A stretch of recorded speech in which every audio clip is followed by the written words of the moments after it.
Looking for a rounded person, someone who is really rounded in their life and work. And by the way, he's a newly wedded person. Please Yes. congratulate our guest today. But yeah, he's a rounded person, and I mean, both in in faith and also in academics, and someone I believe has been able to demonstrate that you don't have to compromise one for some people believe that when you're a Christian, you shouldn't be excellent. Some people believe that when you're very excellent, then you should forget the place of the God factor. So this is someone that you might not even want me to talk in that way, but even it's someone who has that, that I've personally am inspired by his ability to put all of that together. So thanks for all of you. Thanks to all of you who have joined pretty early. Hopefully more people will join us. But again, as I've told you guys before, um, we're not waiting for anybody. The goal of this, I want to see if I can mute everybody. The goal of this session is to be able to help those who are really keen, about moving abroad, particularly using the academic direction to be able to find the help that they need. So, and I'm not one of those people who just talks about stuff and walks away. I mean, it wants me every day of my life. So after President Buhari's speech, I started this movement, about 3,000 people on Telegram who said they are joining that Telegram because they want to move in 12 months. But as we all know, not everybody's going to get serious about it. Some are like, I am stuck. It's this Dubai I want to go to. Some is Canada I want to go to, and they don't know. They're not aware that it really doesn't work exactly like that. One of the things you must know is you need to create alternative plans, and I've said this time without number. But today is not the day to also drive in narrative about movement. It's really specifically focused on those of you who already know what you're doing and why you're on this call. All right. And also an opportunity for me to be able to record a very priceless session with someone whose mind is very sound, that other people in the future who join our group will be able to participate and watch, but you are a live audience today, and thanks for joining. So very quickly, I will run through what the order would be. For about 30 minutes, we'll have a speaker, Mr. Mike Uduebor, who is going to come on for about 30 minutes to run through his presentation. Well, 30 to 45 minutes. And I will ask some questions as well that I feel very strong on my heart and that people have asked in the groups earlier. Then we take another 15 minutes to answer questions of those who are live with us on Zoom. Those who are with us on Zoom have the privilege because they have committed to be on my exclusive group. So there are people who, because of that commitment, I can say that they have decided that nothing is going to stop them. Whether it's a master's program or a PhD program on express entry, they feel that their potential will find better expression outside Nigeria. And they've made that commitment to be here. So that's why they are able to join on Zoom. There are a number of other people who are watching us on YouTube right now who are part of the general group as well. And of course, they're going to be able to learn. And if they have any questions, they can put it in the chat on YouTube as well as Idris, my colleague, and Okewa, if she eventually joins, will be able to help. So please make welcome Mr. Mike Uduebor. Every of my PhD friends, I always call them doc. So some of them like, I've not even collected a doctorate. What's your problem? But please allow me in the course of this session to call you a doctor because you're really on the path to doing that. And it's good to see your face. It's also nice being here. That's all. Yeah, sir. Yeah. All right. Thank you so much, Shola. I really appreciate you setting this up. I remember October 1, we had a very a very impactful session where we had it was a very small group meeting, just like we have it now. We were talking about the Nigerian dream and how we who are abroad can contribute in our own way to the well-being and the wealth of the country, Nigeria, back home. I think one of the things you can do to really help Nigeria at this point is to get people to leave. Just the way Shala is doing now, right? And I really want to appreciate this effort. I'm really not a out people person, so Shala knows is really dragging me out to talk at this time. But I appreciate this. I've tried to set up a kind of presentation that's going to help me gather my thoughts together so I don't throw you guys here and there. And if you bear with me for the next 40 minutes, I will try to engage you with some of the little things I feel are the things that you need to put into place if you have in mind, all right, to assess global opportunities, particularly through education. Let me share my screen here so it's accessible to everybody. All right, good. Uh, all right, so I'll be talking about assessing global opportunities via education. And my outline is as follows.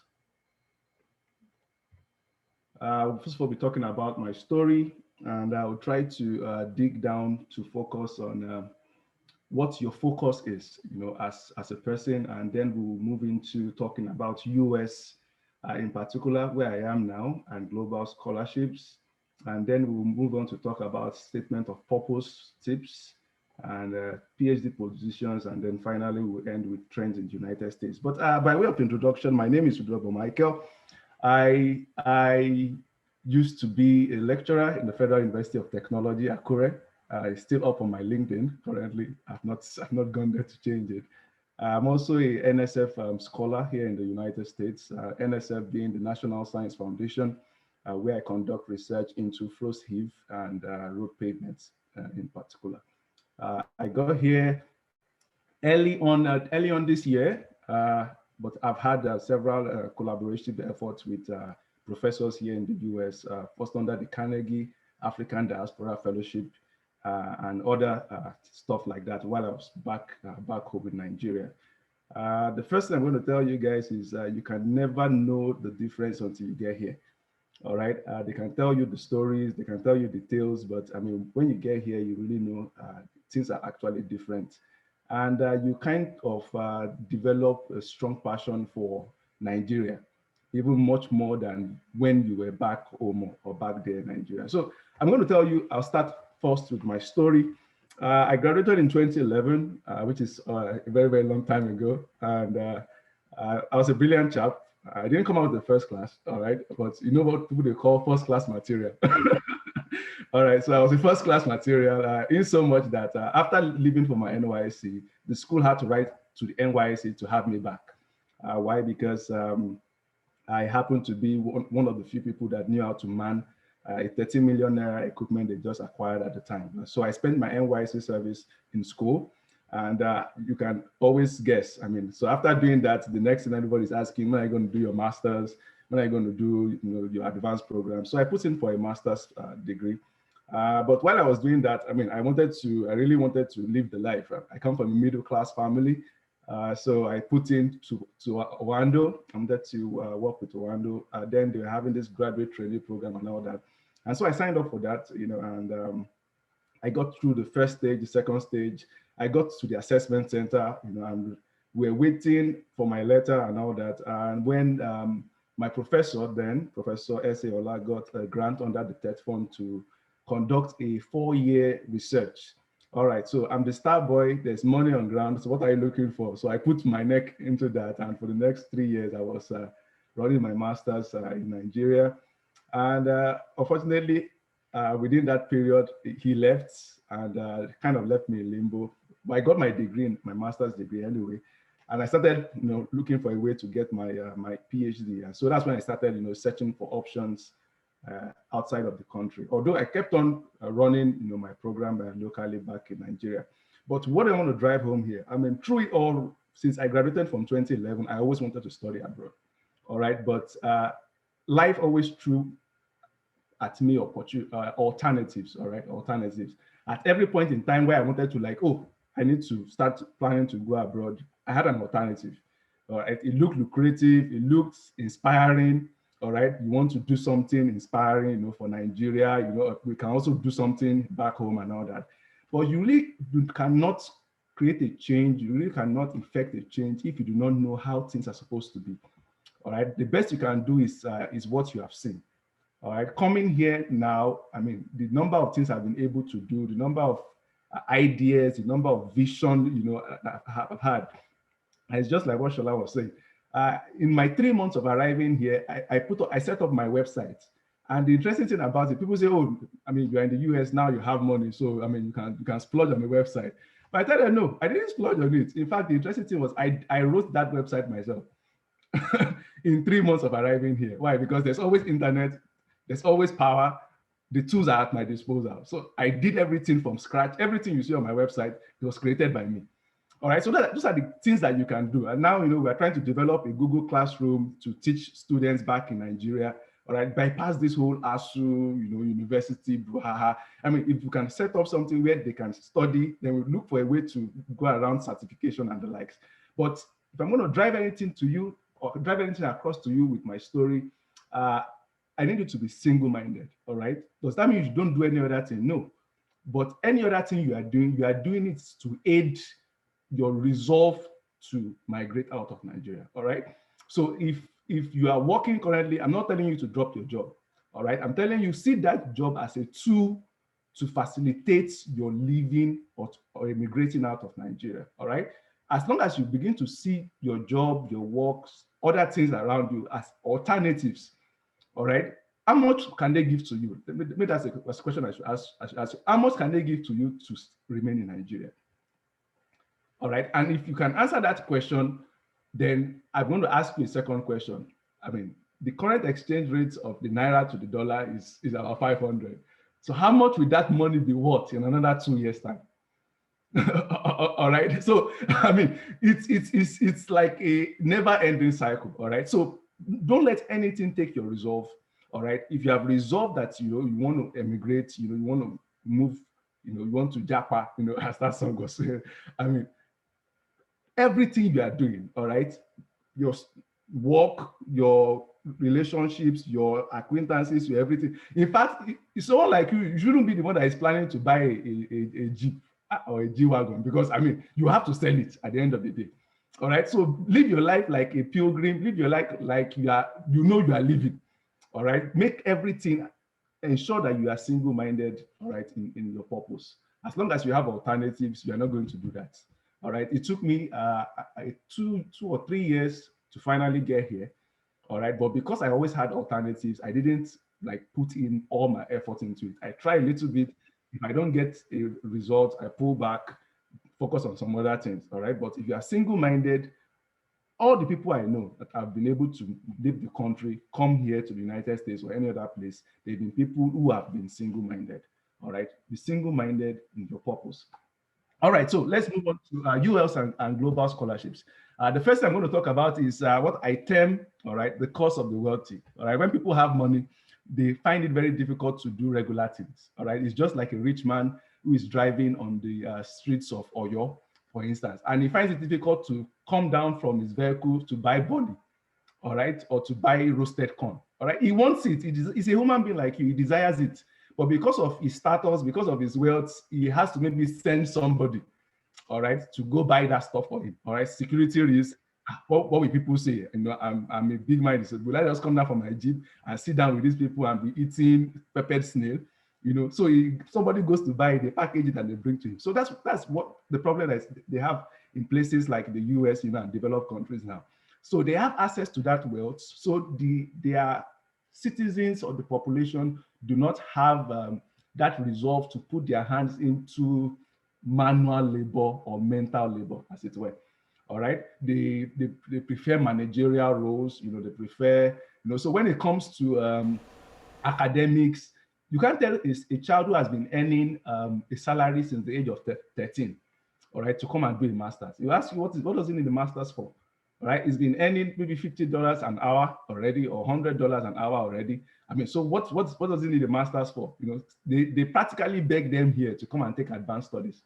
Right? If you look at the advanced program, particularly in my school here, we are all international students. Right? Maybe one or two people are going to be local students.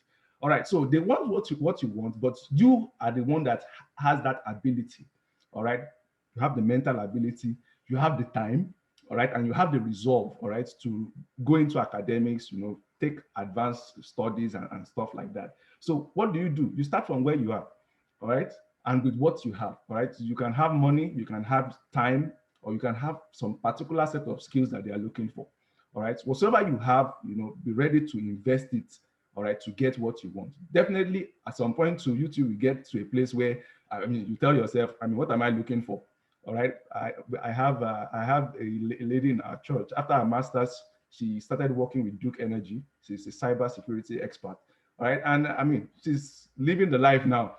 So we usually tease. I say, oh, won't you come and do a PhD? They said, PhD. What am I using PhD for? All right, the end point is to make money. I'm already making money. All right, so I mean, start where you are. All right, and invest what you have. All right, to eventually get what you want. All right, so if you are planning to enter or to gain entry or to migrate or to relocate, via education, there are three things I want you to put in mind. All right, it is number one, you need to invest time.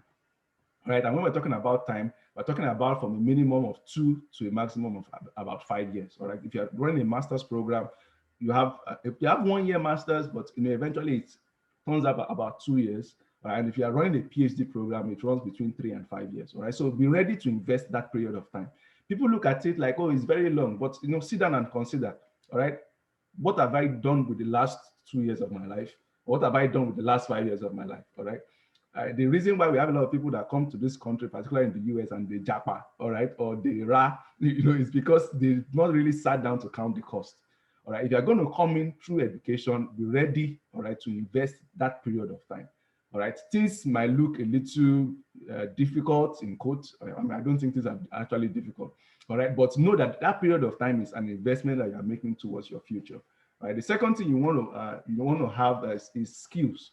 All right. Some skill sets, whether basic, whether advanced or specialized. All right. You need to ask yourself, what skills do I have or what skills can I offer? All right. Particularly in the education space. I'm going to talk about that much later. And finally, you need commitment. All right. Because it's like you are being paid to do a particular work. All right. So you need to show commitment to the work for which you are being paid for.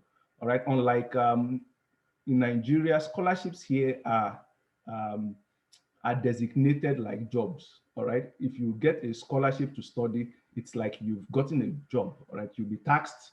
Your scholarship amount will be taxed. All right. I mean, you have work hours, that will be stipulated. You have regulations, ethics and stuff like that. You might even go through training. All right. Even though it's a scholarship, all right, the way it is designed like a job. All right. So you need to be committed to it so you can get something out of it. All right, so there are a lot of scholarships, all right, and this is where a lot of people need to get some little awareness about. All right, there are a lot of scholarships out there, all right, and whatsoever condition you find yourself, there's a scholarship for you. All right, there's a scholarship for you. All right, so it's don't say I came out with a third class, or I don't have good grades, or I I don't have what it takes, or people who are traveling out are people maybe are first class candidates and the likes. No, there's a scholarship for you. All right, you'll be surprised, if you do your research very well. There are scholarships for people that have lost their father. All right, they're not concerned. They're not concerned about whether you had a first class or a third class. Did you lose your father? Yes, come and collect scholarship. Right? There's people that they say, oh, for people that are from villages. All right, and you ask yourself, oh, this place where I'm staying. Don't let me mention. Don't let me mention where I'm staying. Ask yourself, is it a city or a village? All right, it's true because don't let us get it twisted. When Nigeria qualifies. Yeah, don't let us get it twisted. What you call village, all right, is is like interland or forest. All right, I mean there are development metrics, all right, for measuring all these things. All right, so they say, oh, people who are indigent, people who are from less developed places and things like that. So there's a scholarship for everybody. All right, just look for the one that will fit you. All right, and that will lead me to the second point. All right, find your scholarship, or you can fit yourself to a scholarship. All right, for those people who are maybe familiar with competitions, signing up for competitions or for programs or events, there's some particular set of things that people are looking for. All right, sometimes if you look at the scholarship post, they put up criteria. All right, we are looking for somebody who has this, who has this, who has this. All right, so if you have a scholarship that you really like and really want, then your job is to fit yourself for that scholarship. All right, ask yourself, what is the criteria? What do I have? What do I need to add to myself? All right, what extra things do I need to add to it? And definitely, if you search, I mean, you will definitely find one. Scholarship categories. There are several scholarships, but I try to characterize them into these four categories, basically. The first one is university-based scholarships. This is something a lot of people don't understand. Universities always have funding for research. All universities. All right. So many times when we search, particularly when we're searching from Nigeria, we always target the scholarships that come from maybe private individuals, organizations, or government grants. All right. But so many people don't understand that universities themselves have what we call endowment funds. And endowment funds, part of the endowment fund is for the university to conduct research. All right. Part of the endowment fund, part of funds that are given to the university is to conduct research. Sometimes the state gives them some money, right, to conduct research. So there's always money, to sponsor students. There's always money to give to students, to come to conduct research, in universities. And under university-based scholarships, as I want to put it, we have what we call teaching assistantships. All right, we have research assistants. So they will not publicize it as scholarship, as it were. They will tell you, oh, there's a teaching assistant position available in social department, all right, or there's a research assistantship available in social department, or there's a postdoc available in social department, or a fellowship available in social department. All right, so university-based scholarships are readily available. You can go to any university and you can go ahead and apply to them. All right, you will get all this. The second one is government and state grants. Right, so the government also gives grants. All right, they give grants to universities, to carry carry out research also.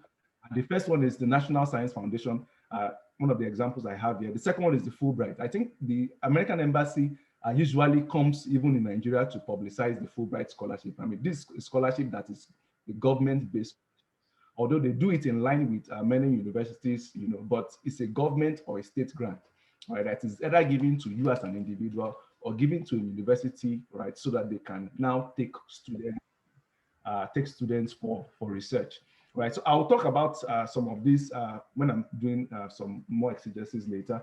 The third category are private scholarships. All right, these are scholarships from foundations, private individuals, and the likes. We have Aga Khan, we have Bill and Melinda Gates Foundation scholarships, and the fourth one is joint scholarships, right? The government and universities, a private foundation or a private individual and universities, and there are a lot of them. All right, there are a lot of them. I won't start coming to list. In fact, as there are a lot of programs, so also we have, so also we have a lot of scholarships, right? As we have a lot of programs, so also we have a lot of scholarships.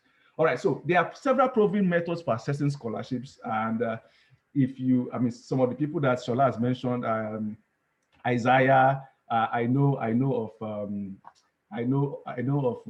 Mata Jason, and several other people that, if you go on Twitter, go on Facebook, that a lot of people that are talking about scholarships, and the likes. I mean, go listen to them, listen to their method, and find what works or what you are comfortable with. All right. But what I'm going to emphasize here is the fact that you need to follow through. All right, like Shola said, 3,000 people signed up, but I mean, definitely, how many people are willing to, everybody wants to, all right, but how many people are willing to follow through? All right, and it's just like the Bible will say, that it's whoever perseveres unto the end, those are people that are going to get saved. All right, so you need to follow through. All right, you need to follow through whatsoever method that people have proven to work, and you feel comfortable with that method. Then go ahead. All right, go ahead and make sure you follow through, and definitely you're going to have your own testimony also. All right, so I want to give tips for securing funding. I don't usually do the conventional this. All right, so I'm just going to give you tips. The first tip is follow the money. All right, I learned this tip when I actually got to United States. All right, so this is a tip I'm sharing to you. All right, a lot of people pursue universities, pursue professors, pursue pursue people. Some people, I get a lot of messages on LinkedIn and all that. But yes, that is effective. But the real way you get, what you are looking for is by following the money. All right. For instance, NSF gives out 50 billion US dollars, right? Maybe this year, and they give it to different universities and give it to different professors. What do? On the NSF website, they have a list of all the people they are funding. They have a list of all the schools they are funding. All right. So what do? You go to the NSF website, all right, and then you look for all the people that they are funded in the category. Look for somebody who, for maybe your department or your program or the course you want to study, and look, oh, did they fund anybody in physics, electronics, for instance, or did they fund anybody in mechatronics, or did they fund anybody in chemistry? Right. And when you check it and you realize, oh, there's this person that got a funding in this university, then you know this person has money. All right. So if you talk with him, he cannot tell you, oh, sorry, I don't have money, or sorry, I'm sorry, I can't take students. And you know, they just gave him money. All right. So he can't deny you. Right? So follow the money. All right. So the first thing is, who is giving it? Yeah. Yeah. People don't know. It's when I got here too, I understood it. All right. Why? Because we have inner circles here. All right. So they tell you, oh, Professor so and so just got NSF funding. So definitely he's looking for students, because once they give you money, they let me chip this in. America is a very performance-oriented society. All right, they don't care if you are smoking or you're doing, just perform. All right, so once they give you money, they're already looking for results. All right, there's the result, and once money lands, they're looking for students already. All right, so the first thing is ask yourself, who is giving out the money? All right, the government is giving money, the foundation is giving money. The next thing is, who are they giving this money to? All right, if you can find out who they are giving the money to, then you move in that direction also. The first people they will give money to, maybe professors. All right, if they give a professor money, then the professor definitely will be looking for students. All right, then you follow the professor. All right, they could give it out to research groups, and they could give it out to universities or institutes. A lot of people from Nigeria only focus on universities. We don't focus on institutes, and institutes are where research is done, meaningful research is done, and you get highly paid. In fact, people in institutes get higher paid than we who work in universities. All right, why? Because they understand institutes are specialized. All right, but in the US, you may not have so many institutes like that, but I know in France, there are a lot of institutes in France. All right, and they get wonderful funding. All right, wonderful funding. So don't just search universities, also search institutes. All right, institutes too get funding, and institutes too are looking for people. All right, the third place you can follow the money to is ask yourself, who has secured a scholarship with this money before? All right, so link up with past students. All right, look for people who have gotten the grants before, people who have gotten that money before, or people who have worked alongside the grants. Why? Where do you find that? In the newsletter. All right, in the newsletter they tell you, oh, on the spotlight this week, Adebayo Falas, is one of our students that graduated in 2018. He worked with Professor so and so. Bam, go straight to LinkedIn and go and look for Adebayo. I say, I'm here. Oh, help your bro. How do I get this something also? And it's gonna put you through. All right. Then also collaborate with people, prospective people that are looking for this scholarship too. People are looking for money. All right. If you're looking for money, join people who are looking for money, and it makes it easier. Yeah. A group like this, for instance, all right. So I have this small group of my students, while after they graduated, and if a few of them we post and say, sir, I just signed up for this scholarship. Please write a recommendation letter. So I send a recommendation letter, and then I tell him, have you sent this something to the others? He say, no. She send it now. It doesn't stop you from getting your food.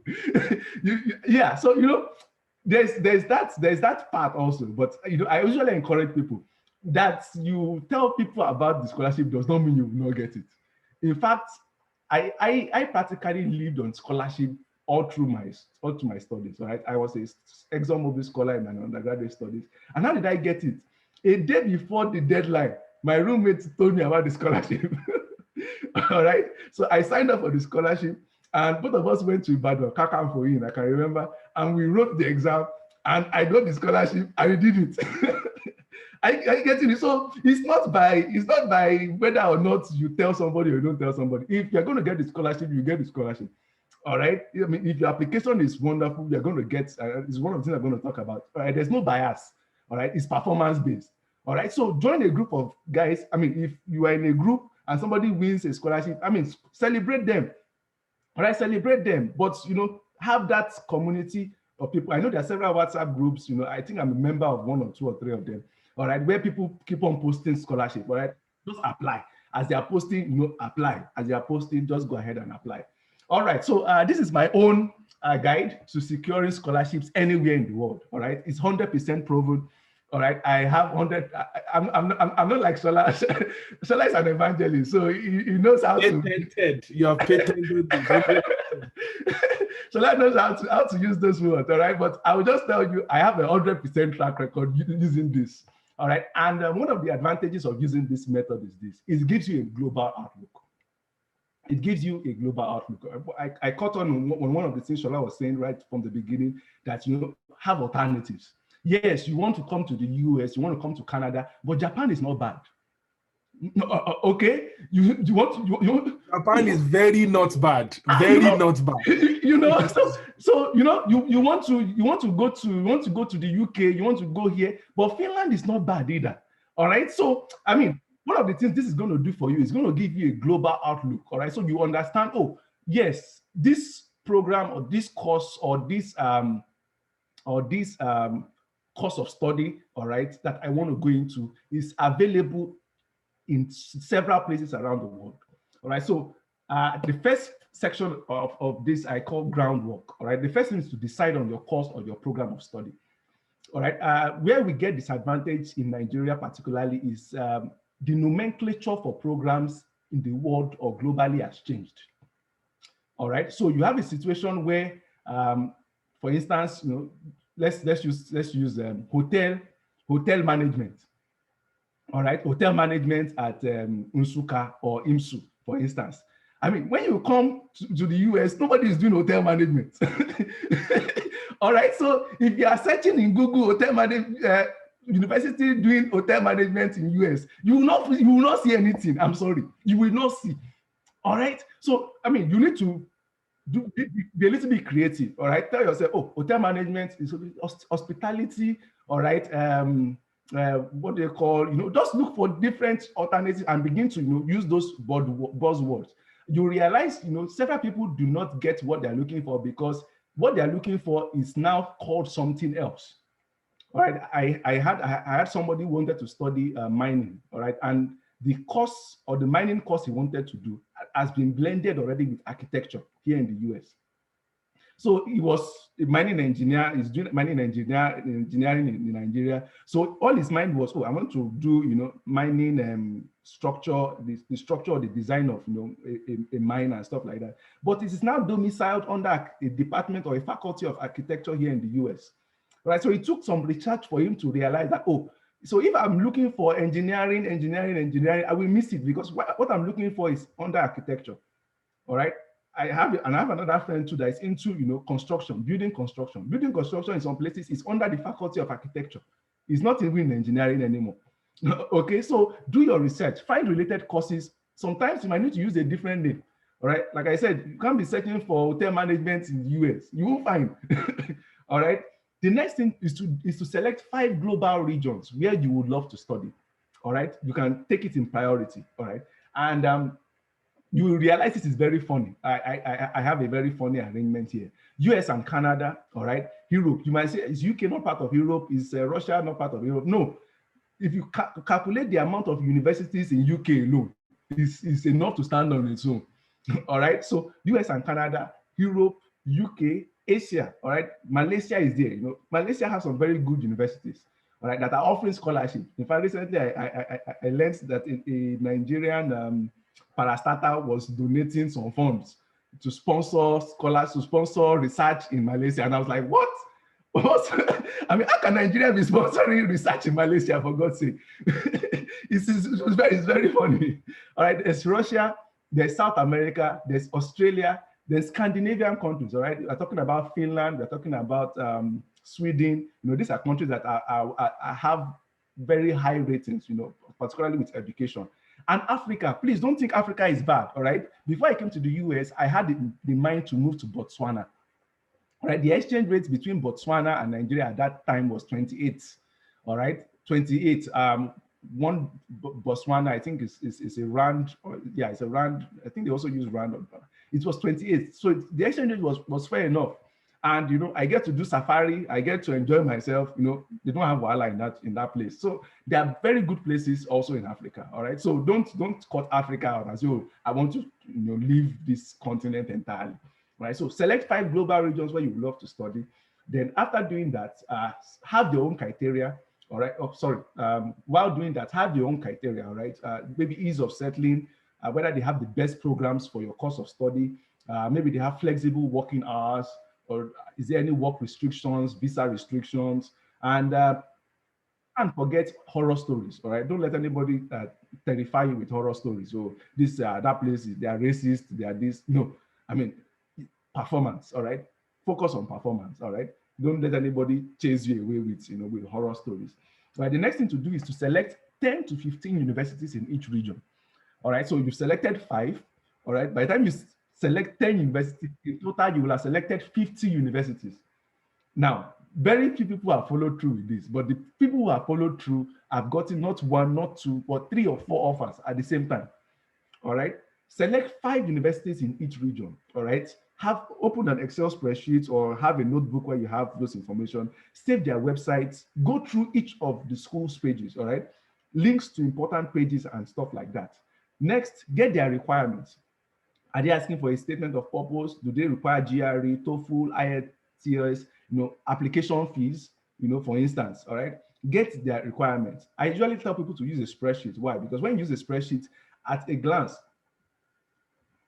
you can add filters and things like that to know, okay, what is the general or major requirements, all right?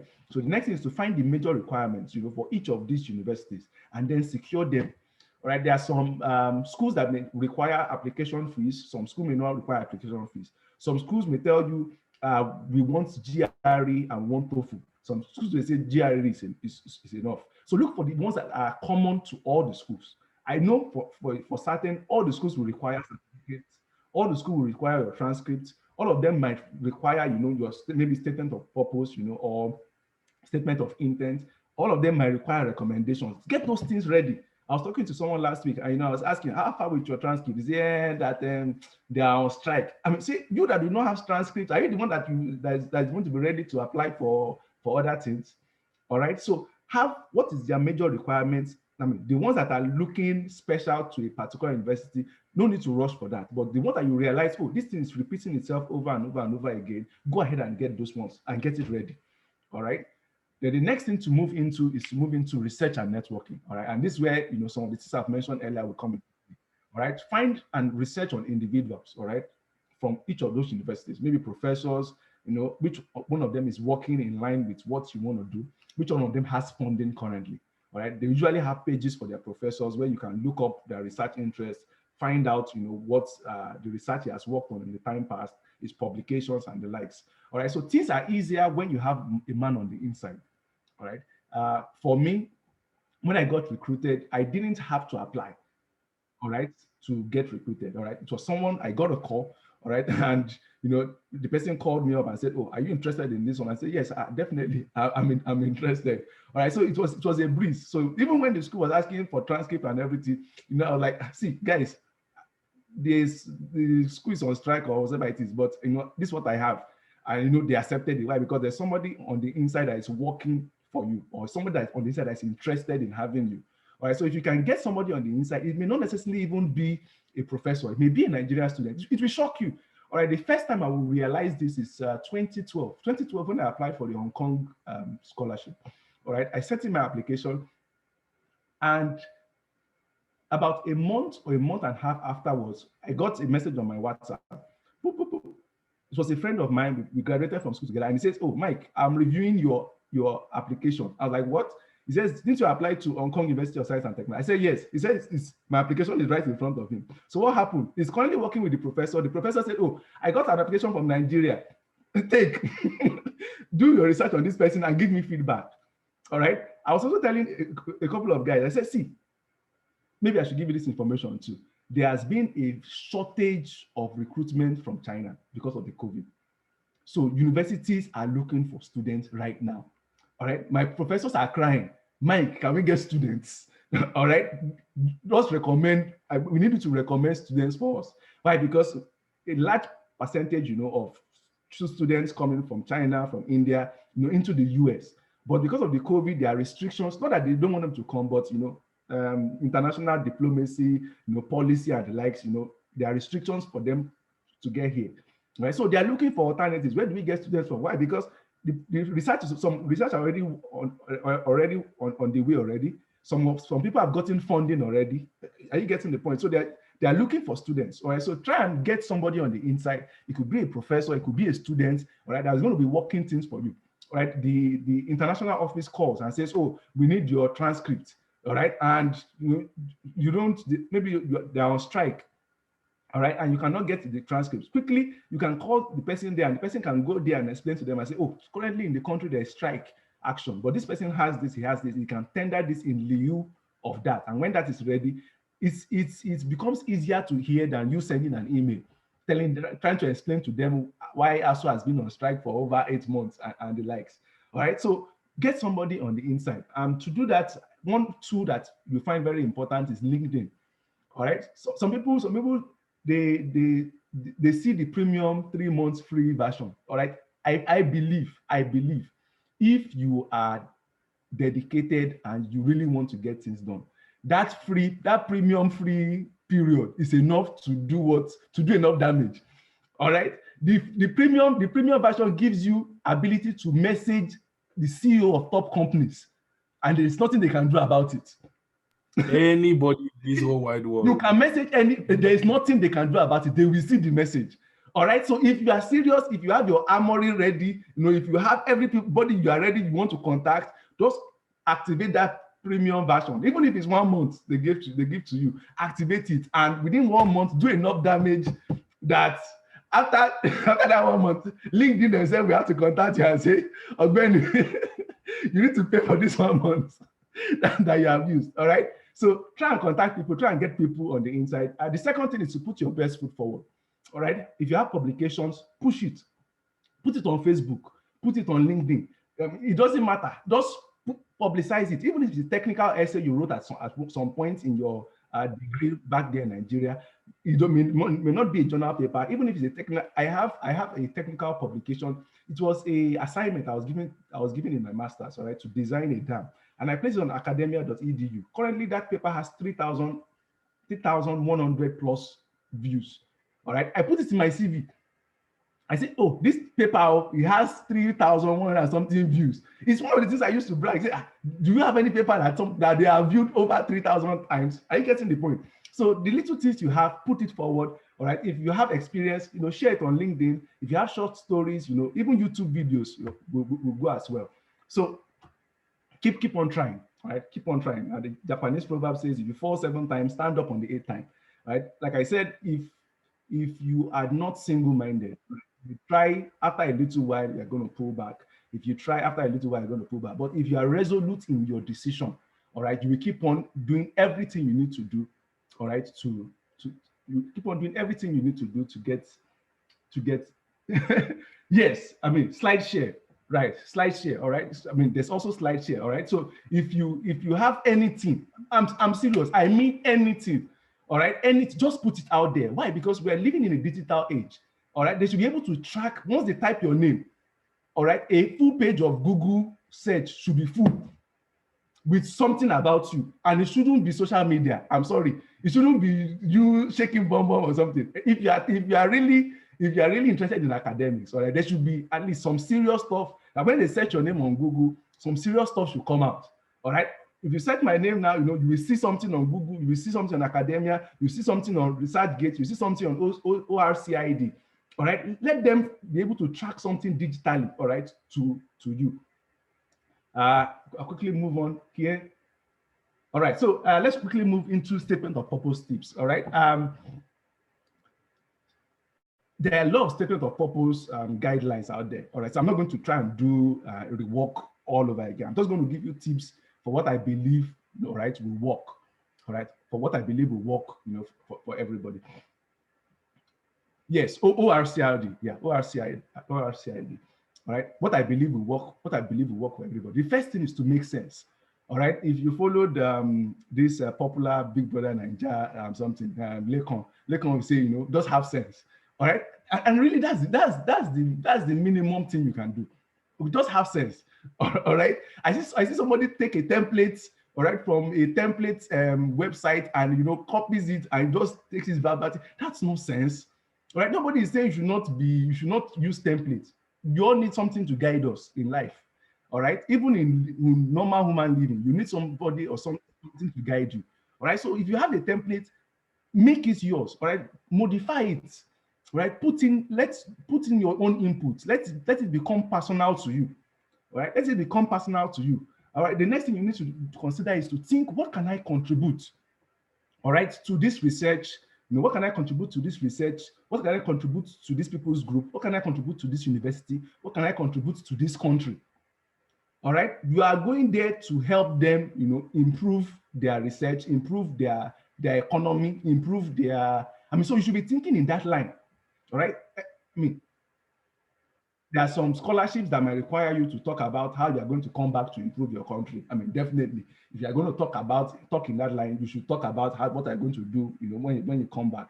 All right, but the first part of your statement of purpose should focus on how you're coming to come and study, or you're coming to come and do a research work is going to benefit even the university itself, or the professor itself, or the country itself. All right, so let your focus go that way. The next thing you need to do is to reference previous works.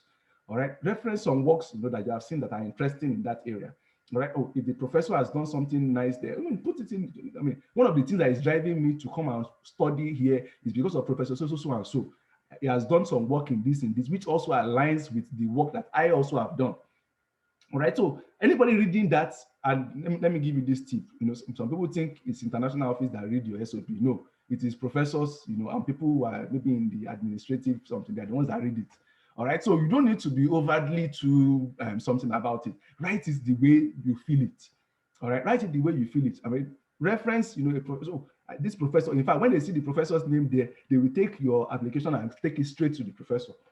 Right, review it. Are you interested in this student? If you're not interested in this student, let's give him to somebody else. All right, because it mentioned your name here, that's why we are bringing him to you. So be intentional, all right, in your writing. All right, the next, propose something of interest. All right, when I get here, I would love to work on so and so and so. All right, nobody is saying you are not available to work on something else. All right, or don't think it's going to limit you from doing something else.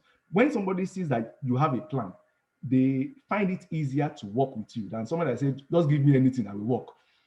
Just give me anything. No, don't do that. All right, be intentional, be focused, in your writing. And lastly, avoid return back scam. All right, you don't necessarily have to come back to Nigeria to develop your country or to make your country great. All right, some people write statement of purpose, and I see that section, I just usually laugh. I say, who are you scamming? All right, we're still talking about it today, and Shola here. I said, see, the only person you need to scam with return back scam is your view. All right, so you don't need to put all that in your statement of purpose.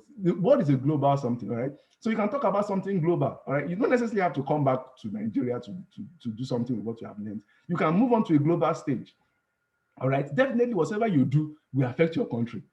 Today we are talking about the guy that contributed, to the development of the COVID vaccine. He didn't write there that he wants to come back to Nigeria to develop vaccine for Nigeria or to square.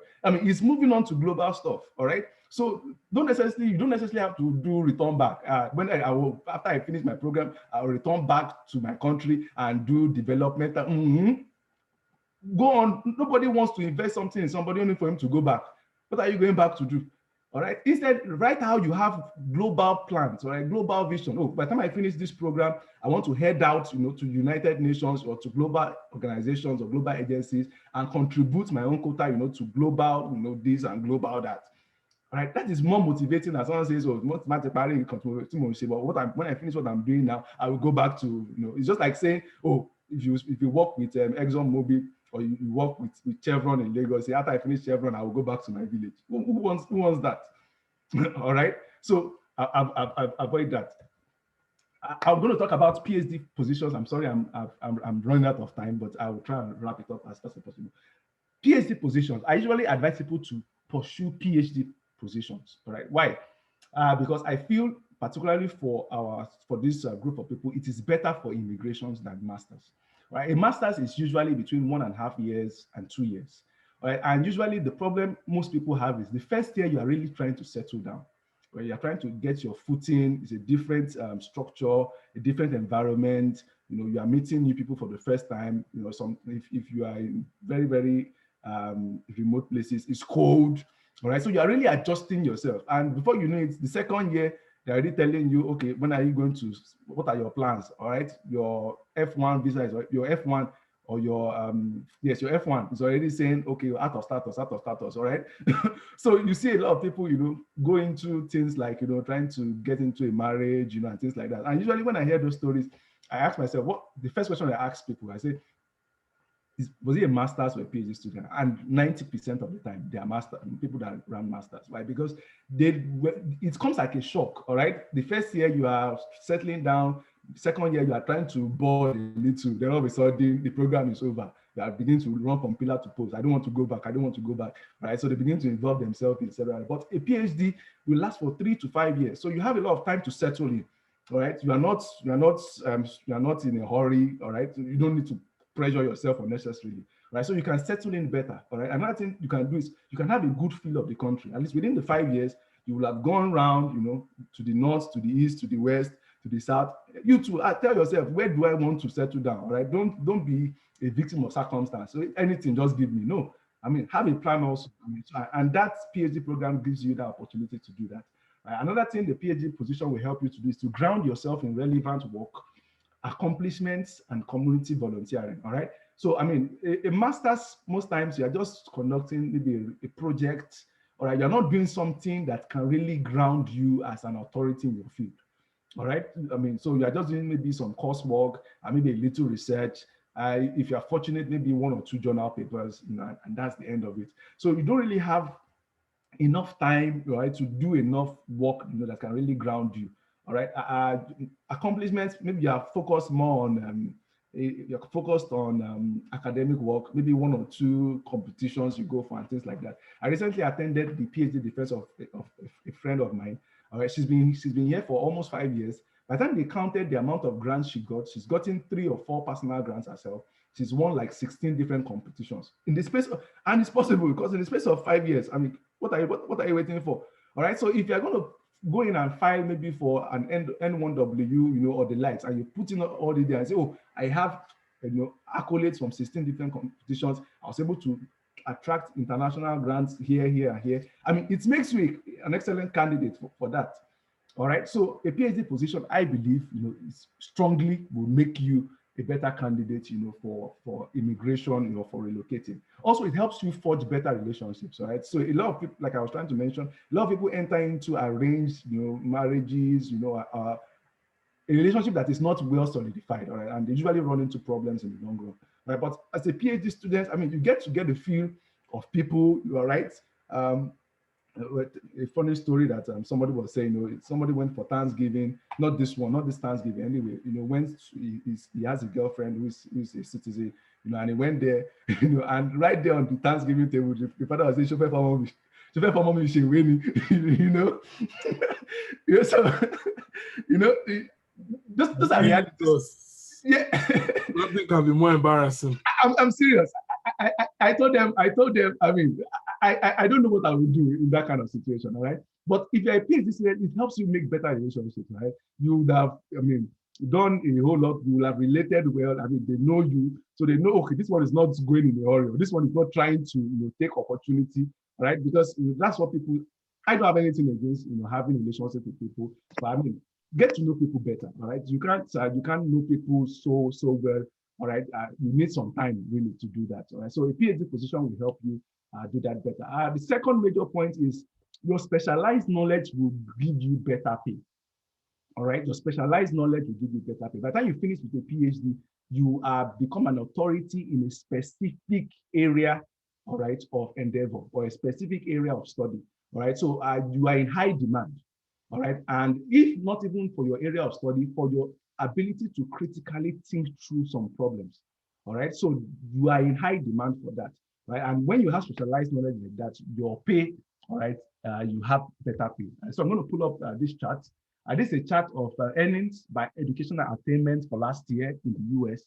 And in 2013, professional degrees happen to have a higher earning, but gradually now the doctors are they're taking over. All right. So as you can see it, all right. So if you have a master's degree, all right, you earn maybe on a weekly basis, maybe around $1,500. But you know, someone with a doctoral degree earns almost 2,000. All right. And if you look at the unemployment rate, you are less likely to be unemployed with a PhD. All right, so it gives you a longer time period, right, to settle down, to ground yourself in original work, right, to become an authority in a specialized area or specialized field. And at the end of the day, you get better pay, right? And you know, all right, unemployment is not a problem anymore at that point. All right. To go into PhD positions, there are some things you need to pay attention to. You must understand that it's a specialized, like I said, you are no longer doing general work, all right? You are focusing on something, for instance. I usually make fun of myself. I say, you came from Nigeria to come and work on frost heat, all right? Frost has to do with snow, permafrost, ice melting, and all that. I say, how can somebody all the way from Nigeria come to the US to start working on snow?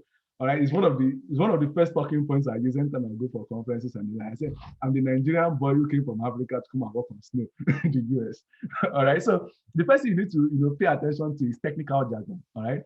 So I mean, there are some terms, there are some keywords, and the likes that you need to really pay attention to. All right. This is no longer a child's play. All right. You're no longer doing regular work like a bachelor's or a master's. All right. So you have to be grounded in those technical terms. Right. The second thing is you need to be grounded in your basic principles. All right. Theory.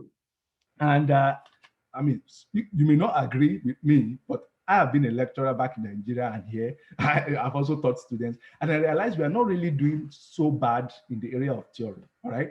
The basic theories that you need for any field of endeavor is currently being taught in Nigeria. All right. We may not have equipment, we may not have the advanced know-how and all that, but when it comes to theory, elementary basic principles, we are doing very well. All right. So if you want to go for a PhD, try and ground yourself in those all right basic principles and those basic theories. All right. And try and pick up a skill set. All right. If you are in the STEM sciences like I am, all right. I've highlighted, I mean, some three major areas that I feel you might want to develop competencies in. Right? You don't need to develop competency in everything. You may just select one. Right? The first one could be computation, it could be experimental, or it could be modeling. All right, I'm very good with experimental work. All right, so you realize a situation where, for my project, for instance, there's an experimental component, there's a modeling component, there's a computation component of it. Right, so I am hired to do the experimental part. All right, and I think that's what, to a very large extent, we who come from Nigeria are very good with, experiments and things like that. We may have not have done so well in the area of modeling or the area of computation. The guys from China are very good with modeling. All right. I mean, by the time they give you a second or a fourth order differential equation and they plug it into an Excel spreadsheet and everything, all right. But if you can learn all these things, I mean, this knowledge is available on the internet. All right? But if you can learn all these things and ground yourself, all right, in any one of these areas, depending on your own area of discipline, all right, you can ground yourself, maybe experimental, maybe modeling, maybe statistical analysis, all right, SPSS, or if you're in statistics and stuff like that, it's going to help you. And I have a story to back this up.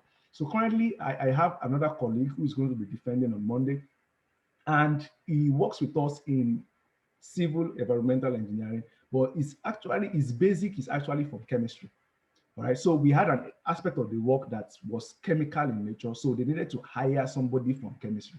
Right, so don't say because I did mathematics, I need to only be looking at mathematics related courses. All right, go into engineering. All right, pitch your idea to a professor. Oh, I see you are working on the strength of social materials. Can I help you, do some mathematical computation, to come up with some equations and things like that? I mean, that's the way to go. You end up realizing that you'll be hired there. All right. The American system allows for fluidity. All right. They don't restrict you and say, since you did mathematics, you must be doing mathematics all through. No. If you are doing mathematics, bring it or apply it into another area, then go ahead. All right. So you have people who are currently in engineering, for instance, who started out maybe in mathematics, or started out in chemistry, or started out in physics, but currently they are in engineering. All right. So be versatile, with your skill set. All right, and look for ways you can apply it. For soft skills, I think for you to do a PhD, there are some things you need to pay attention to. You need to be able to manage yourself. All right, manage yourself. All right, don't be the kind of person that you always need a supervision. All right, it's going to help you in your endeavor. All right, because if they realize that you are somebody that always needs constant supervision, they wouldn't let you breathe. As I was still telling a colleague of mine that, I mean, one of the things I enjoy currently now is my supervisor trusts me directly with the work. All right. So, I mean, he knows Mike will deliver on the work. So, since he knows Mike will deliver on the work, he doesn't bug me so much. All right? I'm the one that will even say, oh, I have a report to give to you. This is the update on the work, and things like that. So, learn to be able to self-manage yourself. All right? Another thing you need, like I said initially, is commitment. Be committed to it. Yes, it might look like, oh, some people are doing some other big things out there, but this is your own big thing. All right, for that period of time, try and commit to it. At the end of the day, you're going to get your own reward from it. All right, you can see, I mean, particularly if you're in Nigeria, in the United States, you will definitely come in contact with other Nigerians who necessarily are not studying, or they may be doing other things. Or I may look like, oh, should I also go and do that? No, commit yourself to your work. All right, by the time you finish your 2 years or your 3 years or your 5 years, I mean, you will also be free to do anything you want to do. All right. You might do other things, all right, but let your commitment or your priority, first of all, be your work. All right. Another thing you need is confidence. All right. I think Nigerians are endowed with a high level of that. In fact, confidence level is always very contagious. I usually have to refrain myself, sometimes when I'm talking in a group. You need to be confident about what you know. Right? Somebody might know how to model better than you. Somebody might know how to do computation better than you, but be confident in what you know. Right? And what you don't know, reach out confidently. Say, oh, please, can you help me with this aspect of the work? I really don't understand it. All right. If you're going to do a PhD, also, you need to be good with writing. And this will bring me to mention this. An area, particularly if you're coming to the US, that you want to pay attention to in your GRE is the writing section. All right. So many people don't pay attention to that. I think I scored is it a six, some people score maybe 320, 317, and they score a 3, all right, in their writing. I mean, for a supervisor, a professor who is critical about writing, that might be a red flag for him, all right? So pay attention to your writing, all right? One of the things my supervisor, commented on, I said, wow, I mean, was the writing score, all right? You had very good writing scores. Also, you need to be able to speak. Why? Because you need to defend your research project in the presence of audience. All right, people are going to come around interested in your work. So if you're confident and able to talk, all right, definitely. I mean, you get exposure. All right, the exposure you're looking for. Also, you need to be creative. Right, don't be a one-way person. All right, be creative. Sometimes when I go out to the park and I sit down and I see something in the park, I just relate it to my work. I say, oh, this could actually, and when I bring it right to our discussion and I talk about it, it's like, wow, that's an interesting, angle to look at it. Okay, so be creative. All right, be creative about whatever it is you are doing. All right, current trends in the US. All right, this is one area Shola said I should talk about. From my own institution here and my overview, all right, of the US space, one of the things that is really buzzing at the moment is pharmaceuticals and chemistry, all right, nanoscale, nanotech, particularly COVID, all right. Even someone in my department got COVID grant. All right, just be creative, all right. What were they doing? They were looking for wastewater, all right, wastewater that is leaving buildings, and they were testing it for coronavirus. All right, and they got funding for that. Why? Because they realized that even before the symptoms show, all right, in human beings, they can start detecting it using wastewater. And they got funding for that. All right. So pharmaceuticals, chemical, particularly with the vaccine and all that, is currently, a huge trend. All right. So if you're in that space, medical space, you are in pharmacy space, or you're in chemistry or nanotech or nanoscience, I mean, the US is a very good place for you. Computing and electronics, all right. I know Sola is very big on this, and particularly, I will confess. I mean, that is the biggest area. All right, that is the biggest area. I'll talk more about it, soon. That's the biggest area. Why? Because everybody is making use of it. All right. If you're talking about artificial intelligence, even I myself, I have to do some neural networking now. All right. So, I mean, everybody is doing computing. All right. Some areas in computing and artificial intelligence, Internet of Things, computer-human interaction, wearables, game design. Right? You see, I didn't put software. Right? Software has become a professional stuff now. All right? Most schools offer it now as a professional degree, not necessarily an academic curriculum. All right, so software, UI, UX, well, they've cut it out and put it on professional, some professional angle, right? But they're going to learn, computer-human interaction, wearables, game design, and things like that. Universities still offer that. Another thing you want to focus on is engineering. All right, we have a lot of people working on electric vehicles, particularly the cells. They are trying to optimize, those batteries, to optimize them, to make them better. Space. You're going to kill us today with this. Space, is something big also. All right, please. Aeronautical engineering, all right, has left what they call it, Pegasus twin something. All right, try and do some research. All right, find out what people are doing now. All right, there's NASA. It will shock you. NASA is recruiting.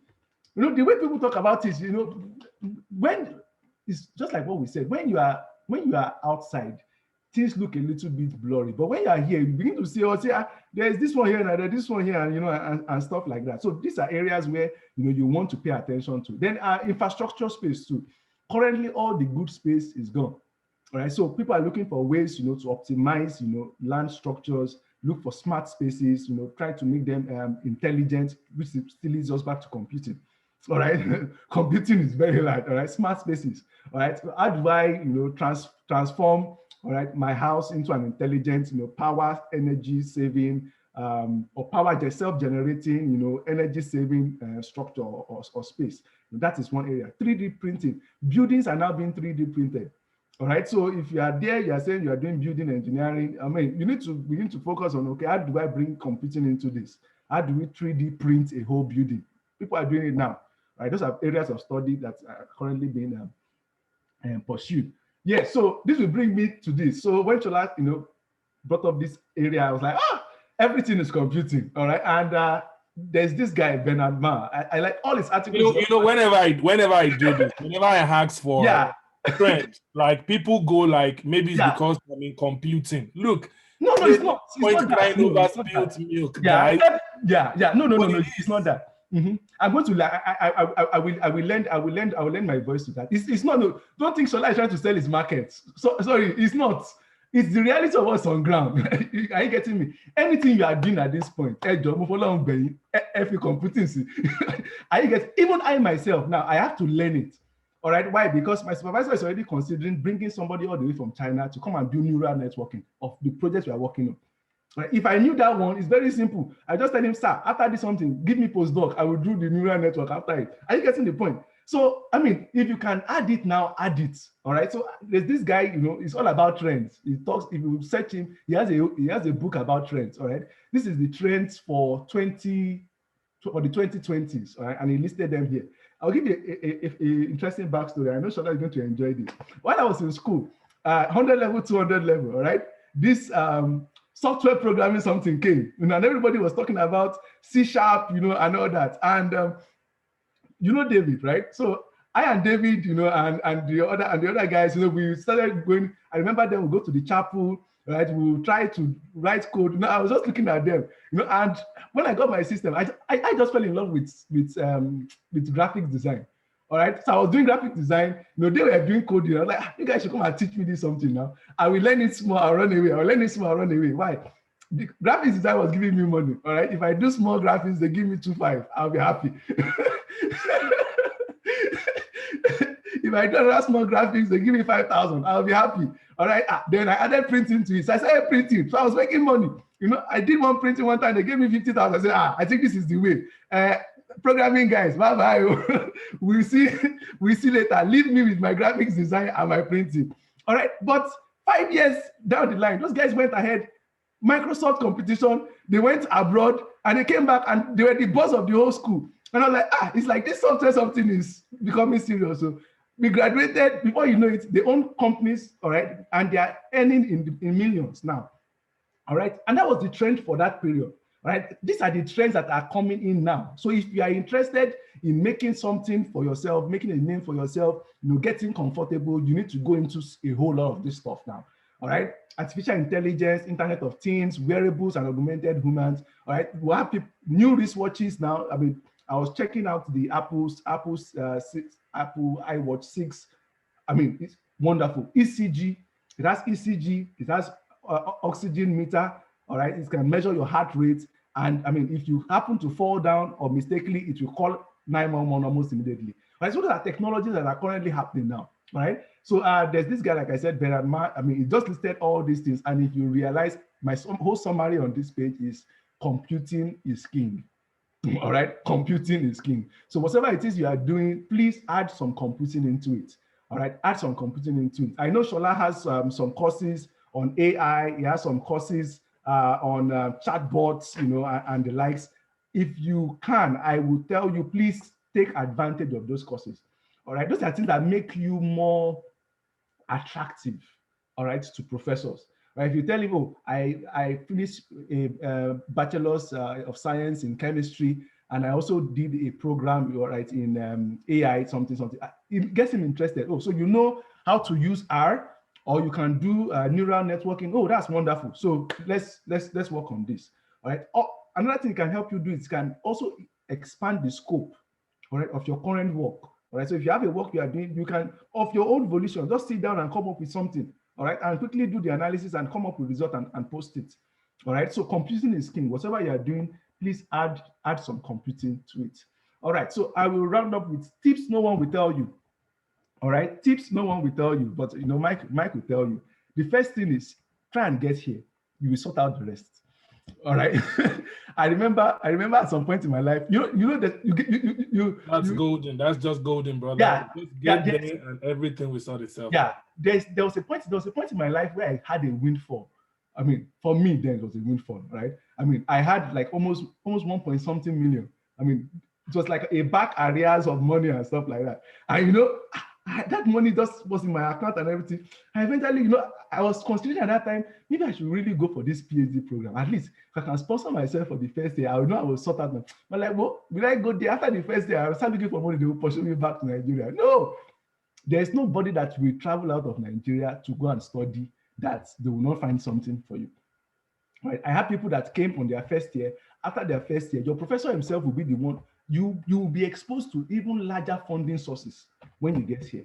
All right. Your international office will be there looking out for you to ensure that you don't go out of funding, that they will be giving you funding opportunities every week on my email. I keep on getting funding for this, but the criteria is you must be a student.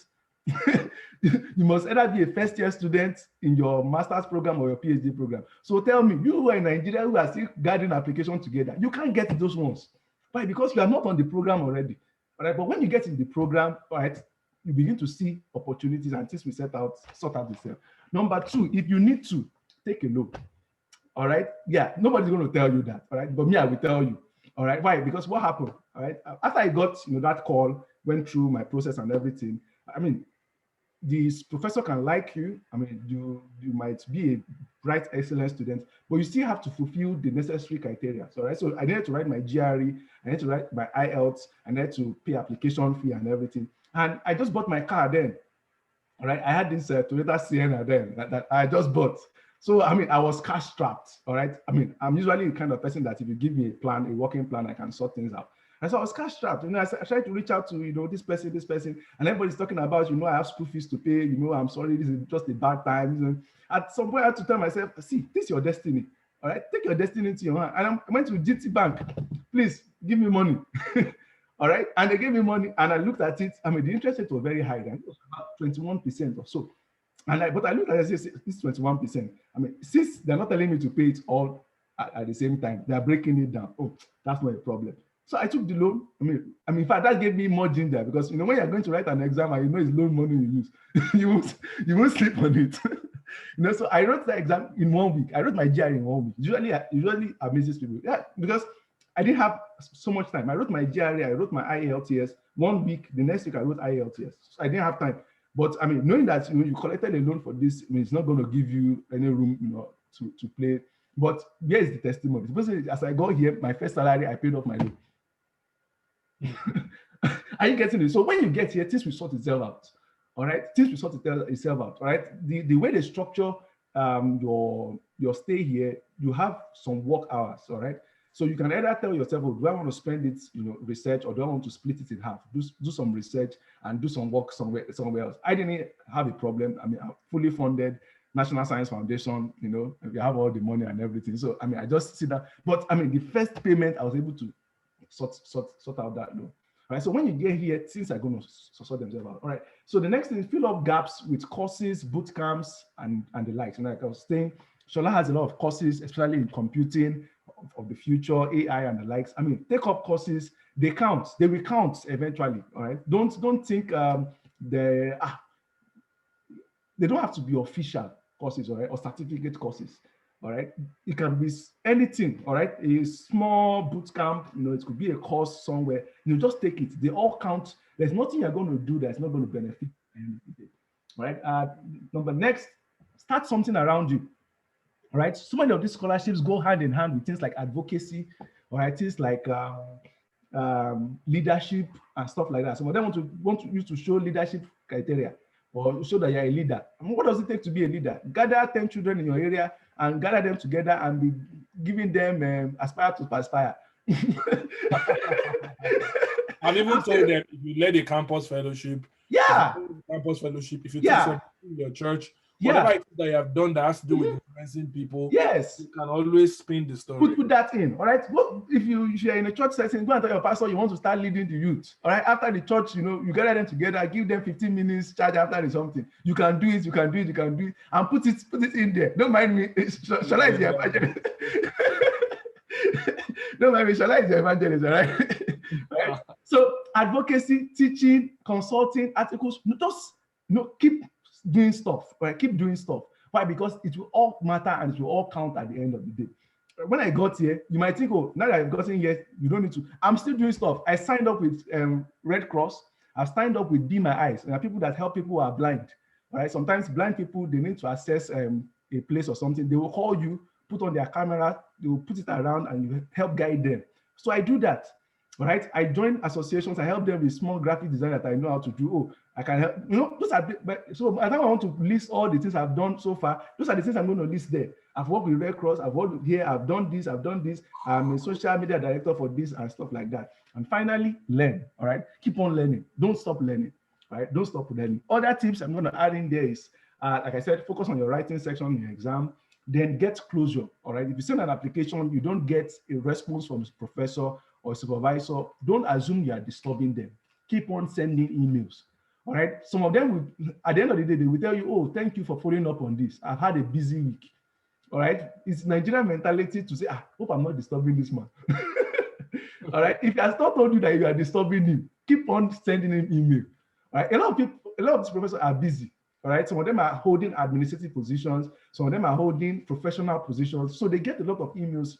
Also, you send an email this week, next week follow up. Oh, Professor so-and-so, did you see my email? I'm hoping to get a response from you. By the time you do that 3, 4, 5 times, you might say, that's true. This boy has been sending me email every week. Let me go and check his stuff. All right. So if he has not typed and told you, you are disturbing me, all right, keep on sending those emails until you get closure on it. And finally, there's no bias, all right?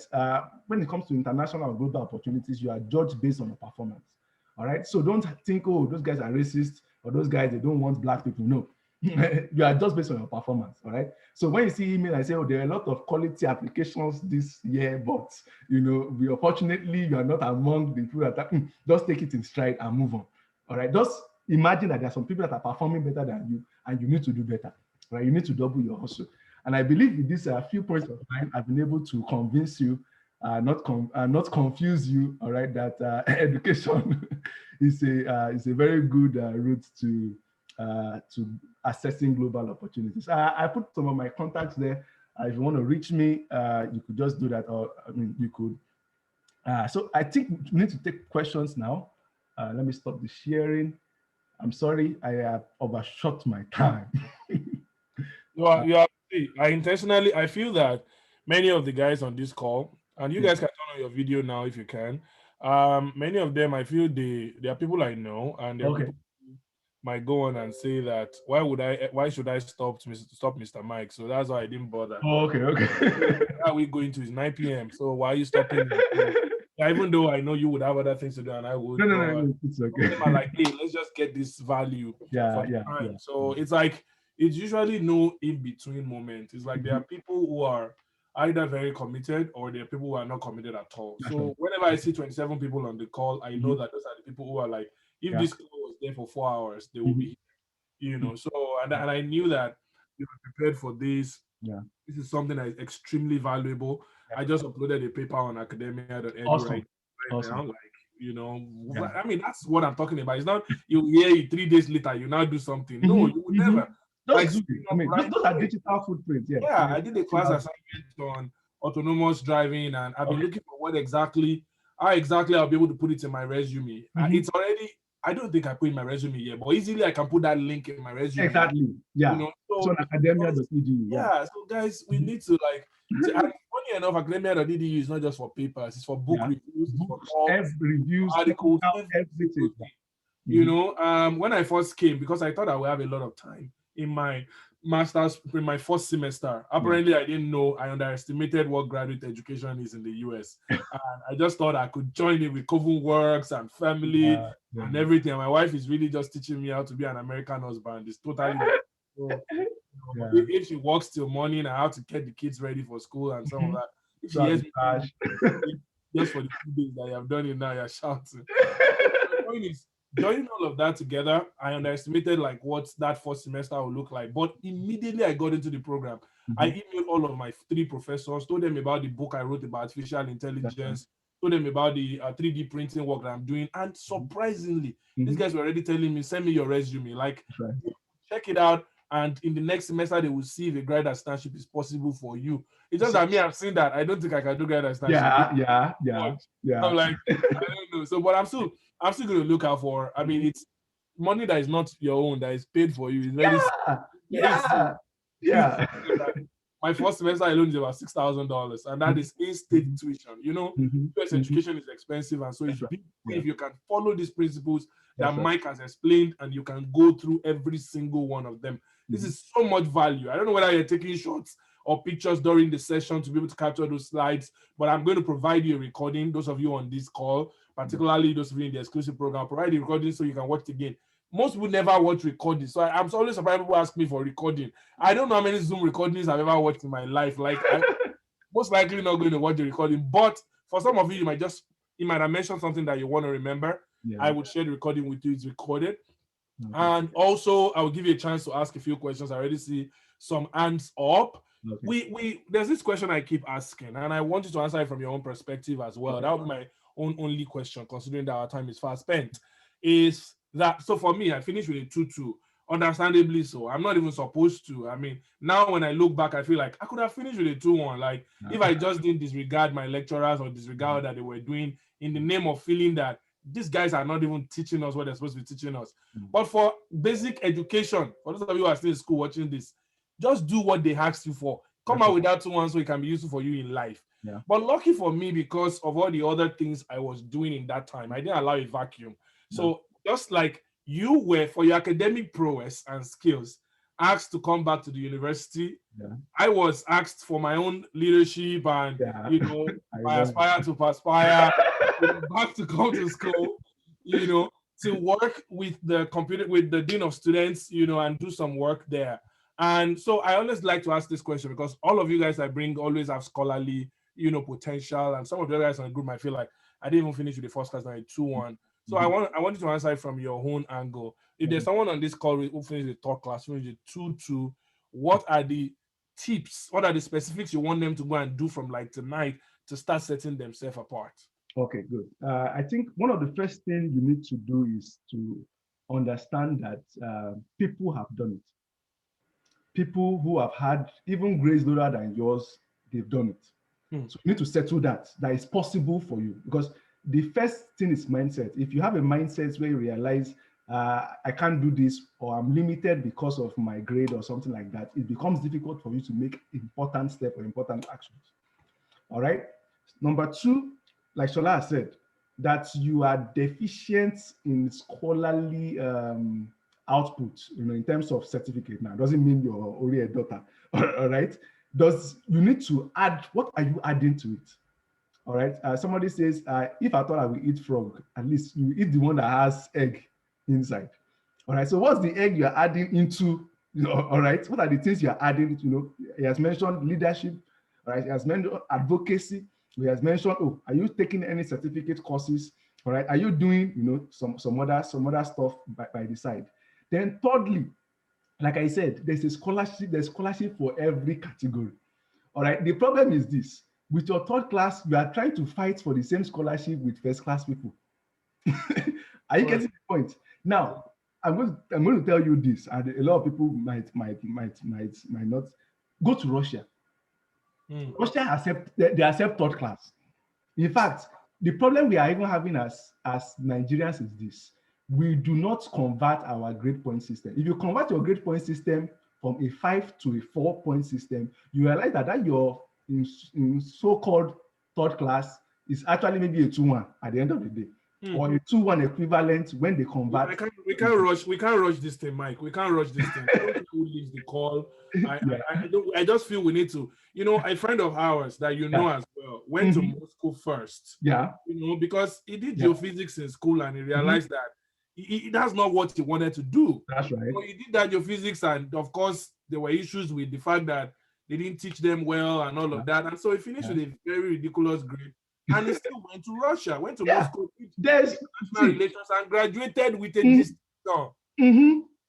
Mhm. You So understand? he So can take that it's decision now arrogant. and Look, go globally and Mike, there's throw too much. away. There's arrogance. There's Yeah. arrogance. All this, I want to go to the US. I want to go to. If things work and it's in line, please go to the US. Mhm, But mhm. if you know what Moscow looks like, Ah. some of you will not even bother to. You won't even choose another country. Yeah, I was talking yeah, about Botswana and South Africa the other time. yeah. Botswana. You don't know how much change just having Mhm. 24 hours power and internet Yeah. access can do for Mhm, you. So mhm. Moscow, Russia, Yeah. Finland, Japan, Those, China, there are those ones programs don't there care. that will accept you Yeah. regardless of what grade you came out from. Mhm, And then you mhm. can now retrace it. The Once praise. you retrace it Exactly. with that master's degree, you Mhm, are now a scholar who is onward for your PhD. mhm, Like mhm. I feel I have so much knowledge or so much insight into, Yeah. like, with all of you guys around me, of course, Mhm, in this field, that I will be look, let me tell you one of the reasons I started my master's program. I mhm. knew that already in the field that I am, if I you know how many millionaires are in Microsoft who don't even have a Microsoft Mhm, master's degree. But mhm. I just felt like, how will I be in this country, this blessed country like this, That's and right. look at all these my friends all over I'm like, I Mhm. can do this. Of course I'm sweating it out Yeah.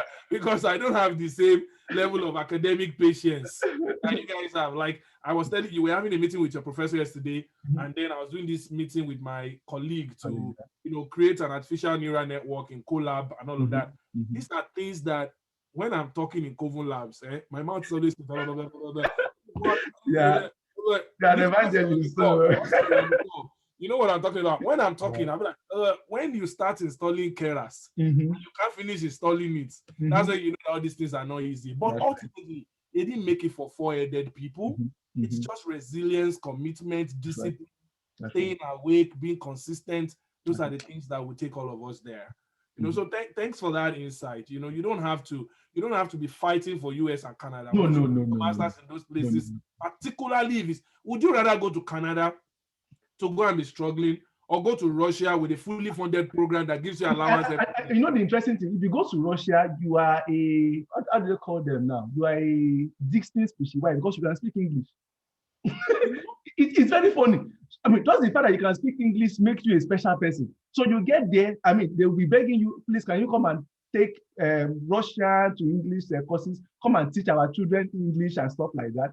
I mean, so the opportunities for you are endless in that place. Nobody cares whether you graduate, you can speak English, you can write English. I mean, that's what they're looking for. Are you getting? So look for a place Confirm, where you are appreciated. Look for a place confirm. where your degree that other people are mocking or other people that looks like it's not up to standard. Go to a place where they celebrate you.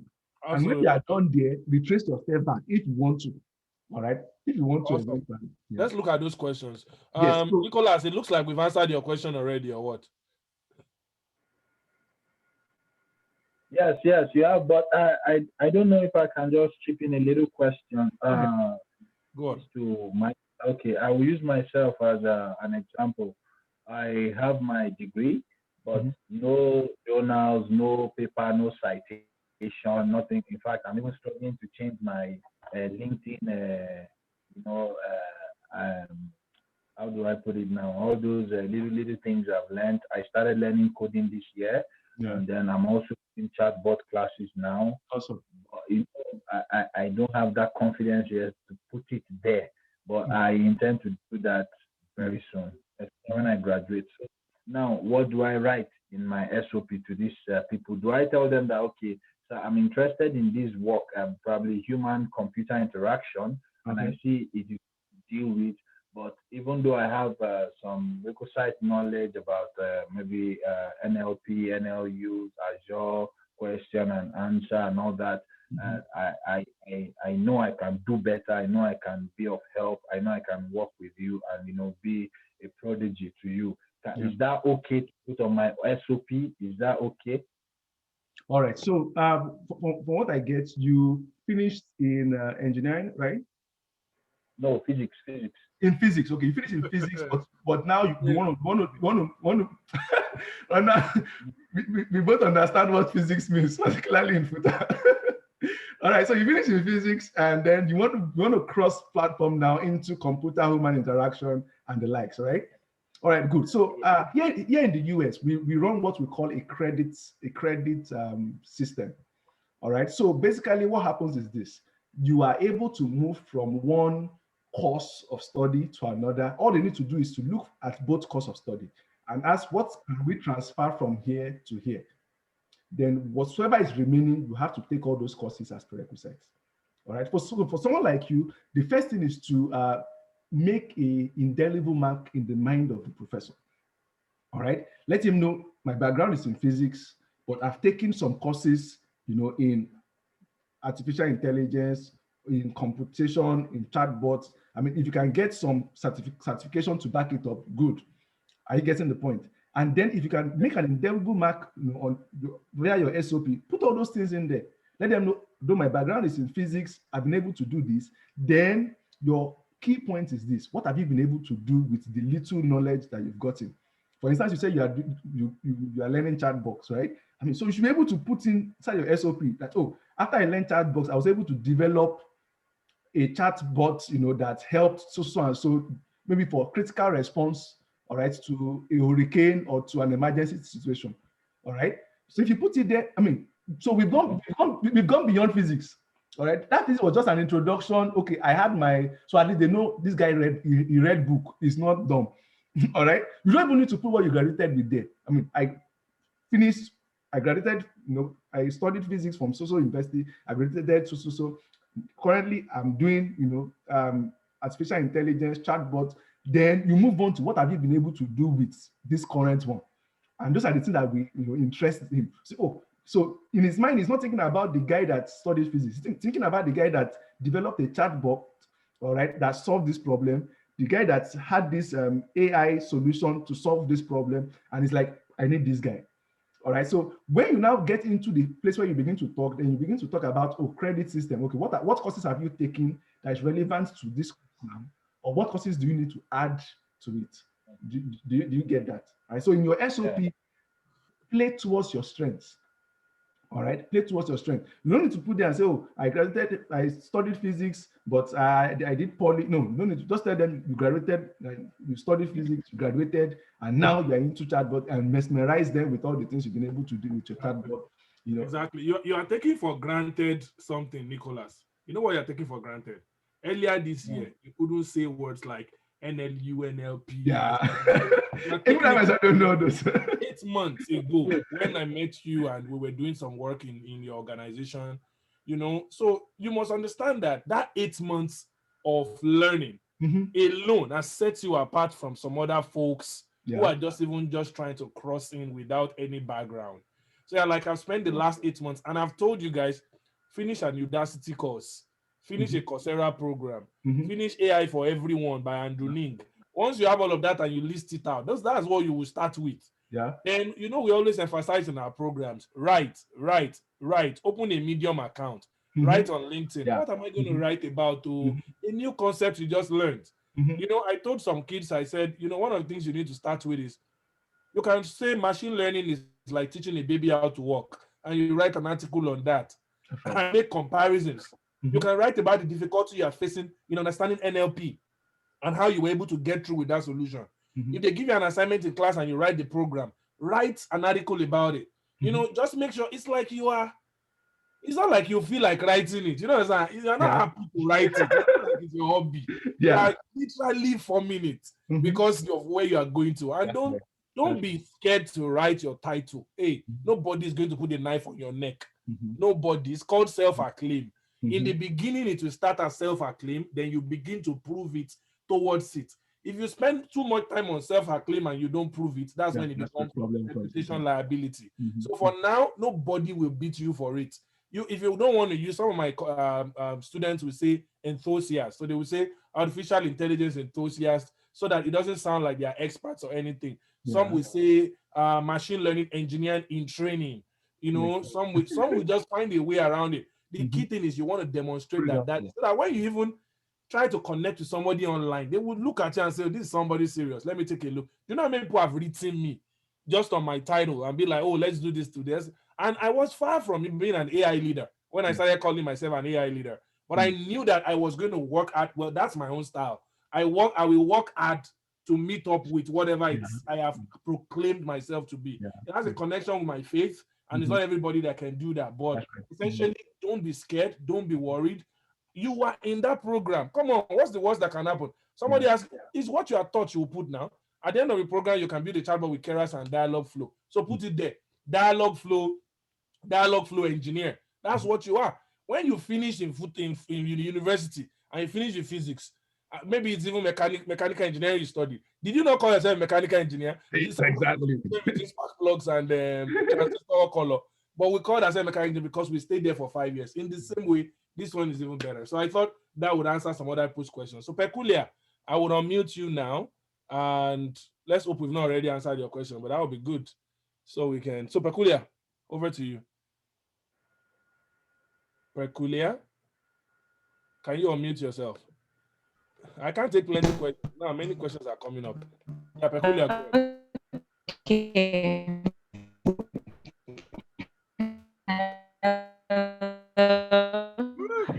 Because that's Peculiar, network. oh, Hello. many people have gotten you. All Can you? right. Good evening, sirs. Good evening, everyone.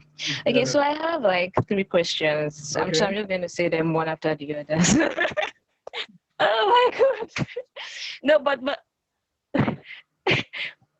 they're not like serious questions like that. They're not going to be lengthy. Okay, so the first one, advantage of the opportunity where you say your professors are looking for students. I Mhm. don't know, maybe I missed about the school you're in right now. So I wanted to know that. So for that, as we'll put that in my list of universities Okay. to apply for. So that's my first question. Then the Okay. second one is okay. So you talked about publishing articles and stuff. Yeah. So why I'm a graduate of electrical electronics engineering, I have written blogs, but not really about my field of study. I've blogged about Mhm. other things. Does that count, or do I have to just tailor whatever it is I'm writing about towards my particular field of study or what I intend to study in my master's program? So that's my second question. Then my third Okay. question is, I got thrown out of the class when you were talking about PhD being the better route from to a PhD without like having a master's in it, and I'm not so strong with that. So I wanted to like have this master's like as an intermediary, build up on my research skills, then pursue a PhD. But are you saying it's possible to switch or to just move from a BSc to a PhD? So those are my three questions. Thank All you. right. Thank you, Peculiar. For the first one, my university is University of North Carolina, Charlotte. All right. So if you want to do some research on that, I mean that would be wonderful, and I'll be very glad to assist you in whatsoever way possible. We also All have a right. Nigerian community here, particularly Wow. electrical electronics. I mean, we have a lot of guys there. I mean, so it would be nice if you could. I will try and do due diligence to at least link you up with some of them. Okay. I would For appreciate that. Thank you, sir. you're welcome. So for the second one, I believe I think Shola will know. At some point, I had to open two different LinkedIn accounts. Why? Because I do a lot of things. All right.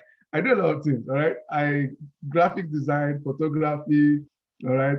I even preach. So I do a lot of things. So at some point, I needed two different LinkedIn accounts. But what I'm going to tell you is this: what are you applying for? All right. If you're applying for electrical electronics, for instance, and you have a blog on cooking, all right, you need to tailor everything you are doing towards electrical electronics. Don't try to look distracting or like make people feel like you are everywhere. All right, what you could now then do is this: find a way to let them know that, oh, aside from electrical electronics, I also have an hobby. All right, I have this blog and several people are following me. I mean, just try to tie it into something like leadership, something like advocacy. So I also advocate for good nutrition. All right. One of the things I advocate about is good nutrition. On my blog, where about 2,000 people visit per month or per year. All right. So just plug it. There's always a way to plug it in there, but make sure everything is aligning to what you are focusing on. All right. So that's what I'm going to say concerning the second one. Tailor everything you have done towards what you are doing. I remember when I was sending in my CV, all right, and I have a very interesting CV. In there, I put skill sets, all right, and one of the skill sets I put there, I put video authoring, photo editing, something with Photoshop, Adobe Photoshop suite. And one day, my professor came in with my CV in his hand, and he said, he looked at the CV and he looked at me and he said, "You said you know how to do videos, right?" I said, "Yes." He said, "Oh, wonderful. This COVID, we cannot open the lab, so we need to shoot videos." And that's how I started shooting videos for all the lab sessions. So everything is going to find a way to tie in. All right. We have something we call potluck, right, where people bring in food, and just to eat together, and talk and things like that. So that could come in handy. I mean, you could combine everything and say, "Oh, I have a recipe blog if you're interested in Nigerian food or something." So everything will tie in one way or the other. All right. So don't feel you need to maybe change your direction or maybe start writing a blog. You can have something different, all right, on electrical electronics or whatever it is you are doing, all right, but still keep doing that, but find a way to tie it into the main purpose of the application. All right. Why? Because you can end up at some point needing that, for a different application or whatever it is. For the third one, a big yes. It is possible to move from a BSc to a PhD. In fact, that is what it's supposed to be. All right, particularly if you're a high flying student, you have very good degrees. It is possible to move. In fact, the normal way or the normal route, I'm sorry, it's just that abnormalities are the norm in Nigeria. The normal route is this: if you're a 2-1 first class student and you are interested, now this is not as if you are excellent, and you are interested in research, you should be able to move directly from a BSc straight to a PhD. Right? What the only difference is this here in the US. If you are moving from a BSc to a PhD, you would not be able to use the minimum 3 years. All right, at most maybe 4 years or 5 years. All right, because they want you to take some additional courses to ground you in some advanced level knowledge for you to carry out your research. All right. So ultimately, at the end of the day, it begins to look like maybe the PhD is like a combination of a master's and a PhD, but no, it's a direct PhD from your undergraduate. So it is possible to do that. And the reason why I was saying PhD is better than a master's is because it gives you more room, like I said, to settle down, to plan yourself, particularly if you have the mind of emigrating or relocating. All right. So I think I've been able to answer your question. Yeah. Abdurrahman, you can. Yeah, hello. Yeah, Can you hello. hear me? Yes, I Yeah. can hear you clearly. Yeah, thank you very much, Mr. Sola and Mr. Mike. Yeah. Actually, this is the first time I'll be speaking with you, Mr. Sola. I don't know whether you remember me. I emailed you a time about me being in Malaysia, right? And yeah, so I actually forced myself to to talk. It's actually very difficult for me, but yeah, I just forced myself to talk. So I might not have a specific question, but I just want to get some motivation. So, okay, Don't hold worry. on, Go just give me some ahead. time. I'm all for Yeah. that. Okay, so I finished my bachelor's degree in multimedia, right, with a second class upper degree, and I'm currently doing information technology master's degree. Okay. And I challenged myself after my master's degree to seek a first class degree because I know the opportunities that it might open, right? Yeah. I'm not really a firm believer in university education, honestly, like, and I think one thing that I've been dealing with in is because imposter syndrome. So I think I want you to maybe talk about that. So I don't currently feel that the university education that I have gotten has given me the technical skills that I need to be successful out there. Mm. And even though I've tried so hard to learn independently, exposing myself to different courses. Is either you don't finish courses or some things else take over you. Life happens, right?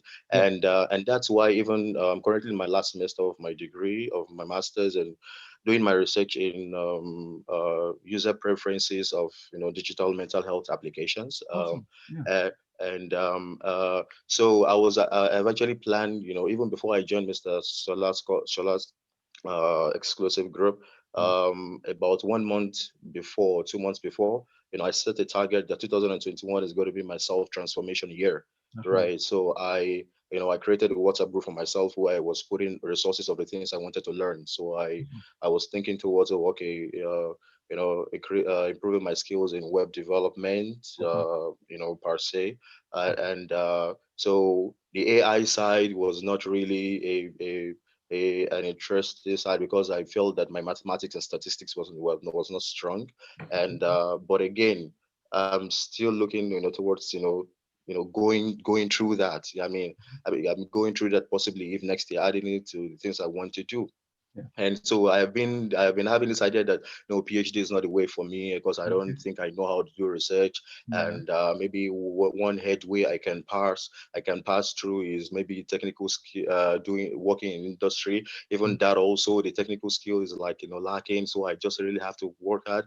And while I'm having all these thoughts, also I saw a PhD opportunity in Norway Yeah. just a few days ago Mhm. regarding That PhD man, I want you in to summarize. I want you to summarize because of our time. Okay. yeah. So I took a PhD and I tried to like I plan actually to apply for that Mhm. just to see whatever happens there. So I think what did you just think about when you're feeling, of course there is that motivation there, right? That Yeah. you want to like do hard, but this imposter syndrome is coming and you have all these conflicting thoughts. Maybe just general thoughts on The that. question is, Thank you how very do you much. combat imposter syndrome? Yes. Yes. Mike, you want to say something about that? I got that. So the first I'm going to tell you is, I think you have a very nice voice. All right. So yeah, I mean, see, because if you don't start from the little things, you might not appreciate some of the bigger things. All right. You have a very nice voice, and from the voice, I can infer that you have a very nice face too, even though I can't see the face. All right. So I mean, if you I want to encourage you, right? You've been able to, from what I can gather, you've been able to move to Malaysia, right? For your master's Yeah, degree. Good. I mean, correct. why not start something to encourage people who want to move to Malaysia? You will find fulfillment in that. You will find strength in that. You will find your development of your own personality also in that. I mean, that's by the way. All right. To answer your question, everybody is an imposter. Okay. Everybody's Yeah. an imposter. All right. I don't know that one. You hear Shola saying something like, putting himself up there, then working his way towards that. I mean, that's imposter. I'm sorry, like I said, I will not have the fine words to use, but that's imposter. All right. I mean, you see me here. I mean, I'm not here because I feel like I'm supposed to be here. All right, but I mean, you stand up to the challenge. I mean, like you said, you put a challenge in front of you and you stand up to it. Sometimes you might be doing things that you feel people have done before, but go ahead and still do it. All right. The interesting thing is, in you doing it, you are going to do it in your own way. Are you getting the point? You're going to do it Yeah. in your own way. And I'll finally want to address where you started from. All right. I feel you need to maximize schooling. All right. Schooling is not all about the book or the research or the academics, as it were. All right. The reason why you come with a feeling that school is a scam is because the Nigerian system has warped us. All right. Maybe you found yourself in a situation where people are competing for who's the best person academically. Meanwhile, No, school I is didn't. I didn't school in Nigeria. oh, okay, So okay, I don't good. know. So maybe you find yourself in a situation where people are very competitive. So your attention was more on the competition than the people around you. All right. I'm in the US here, and I happen to teach, some undergraduate students. And I realized the way we approach academics is different from the way they do. Now, we read book, and the remaining time that is left, we use it to enjoy. The way they do it is different. They enjoy, and whatever time is left, they use it to read book. All right. So they have more social interactions within themselves, and these are the interactions and the relationships that help them go far in life. All right. So you are doing your master's now. I'm going to challenge you. Start having a rapport with your schoolmates. Start having a rapport with your colleagues. All right. Focus on that. I'm not saying you should throw away your knowledge of book entirely. Also, try and gain all those other, stuff. I have an article on my blog, that school is not a scam. All right. There are several things you learn in school: relationships. You learn how to be street smart. Learn how to relate with people and stuff like that. So you need to think about it holistically, all right, not just in terms of technical ability. I believe there's a lot of potential in you. I mean, you just need to find it out. I believe you're gonna do that. Yeah, as we Thank you begin very to round much. up, that's very I really profound. appreciate Thank you so much. As we begin to round up, I just want to tell you, Abdul, it. Yeah. don't, it depends on, it's difficult when you ask a question for people to really tell what the context is. Yeah. Some of you will ask questions and you have family heritage. For Mhm. some of you, you will ask questions and there's nobody you're trying to impress in your family. Everybody's doing okay. Okay. For some other people, if you ask me that question now and you are the hope of your family, I'll tell you there's no reason why you shouldn't do a PhD. That's right. You understand? These are some of the things. So I'm always very careful because of to use my background to judge other people. Because I have a lot of rich friends, and I have a lot of friends who, even if they don't go to school in their family, like they already have the heritage. Their parents have houses in Victoria Island and all of that. So if for you it's about fulfillment and everything, and you're already in Malaysia, so you're out of the country. If you want to move to the US from Malaysia, it is not as difficult as it is from when you were in Nigeria. So you don't even particularly need a PhD, for example, to move to the US. But we are telling you that, as they say things like when you're in America, like even if you don't do a master's program, your life is okay. This is it's true in some sense. But what we know as well is that if you do a master's and a PhD, your success is almost guaranteed. It is. We are certain of that. We know you can be director of the Methodist hospital right down the road. We know you can be, you can be in Congress. We know you can be, we just know that there is no limit to what you can be. You can be the Surgeon General of the country. You can be whatever it is. So for me, what I would keep telling you is whatever you consider the greatest ideal in your life, pursue it. Yeah. If you consider at the time, doing a master's and a PhD was not anything close to my own greatest ideal. I had other things I considered ideals. Now, being in a country where I seriously need to normalize, like more than ever before, naturalize. Like I don't want to be, I have friends and family members who 2 years ago they used to bully me.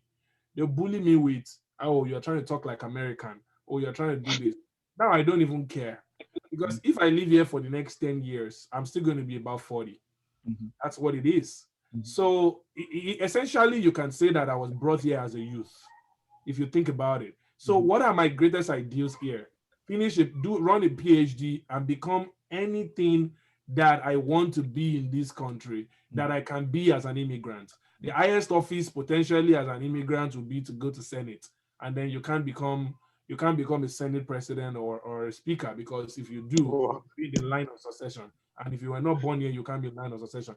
Do you understand how I'm thinking? Like, I really want to be, if I want to within the next 10 years, I still want to be able to get into an astronaut program. I still want to be able to, if I can't get into NASA's regular program because I'm already not in my mid-20s, I should be able to get into Elon Musk because it's a private, program. And I should be able to go to space. I mean, I can't get anywhere close to that if I'm in Africa. So those are my own greatest ideals. So what are your own greatest ideals? Because we can't really judge you based on, should you do a PhD, should you not? Well, if you are the hope of your generation, do everything that you need to do. I am the hope, and I'm 26. If you are the hope, then I will not be nice to you. I won't be kind to you. I will be brutal with you. Whether you have the head for research or not, you need, because there's nothing you can't learn. So whether you have the head for research or not, you need to start thinking about getting into your PhD program, because that will settle you into a more stable place. Because you might not really, for someone like you, for other people on this call who have not moved out of Nigeria, I would say Malaysia, Russia. But for you, you did your first degree outside the country, you did your master's in Malaysia, you're looking for better places. Yeah. So for you already, I would say start considering moving to the United States, and take it seriously and be strongly committed to it. Okay, and work more, work more on it than even talking about it. The way you set up that WhatsApp group now, keep doing it, and let me be hearing in like 2-3 months time that you're sending me letters of scholarship about your selection. All right, Okay, thank you very much. guys. I wish we can take more. Ambrose, I would only because you're a very consistent person. So I'm going to take your question. So Ambrose, quickly, real quickly. Okay, good evening, Go. Hello, Ambrose. Shola. Thank you, Mr. Mike. Yeah. Yeah, my question is quickly on three areas. Okay. First, 3 areas, not even I one. Oh did my God, Ambrose. geophysics. Yes, I'm going to be fast about it. Okay. Say yes or no or something like that. First, I did geophysics, and what actually dragged me to that area was trying to do some kind of using the geophysics software to analyze data and all of that. Okay. I went from there to do a master's. Though I was not having a good score, I came out with 2.2 because I was actually hustling, going to school, fending for myself. So it really distracted me. Same with my master's, where I didn't get a PhD grade. So I was just thinking, how am I able to the you are talking about Mr. Mike in the US? That was one. Then two, I now find solace in the area of AI, which Mr. Shola as God has used him to bring to us. I really embrace it because I find a connection with it in the area of geophysics. So I'm still trying to see how I can really connect it with that area, going to do it in PhD. So I don't know if you can advise me on this.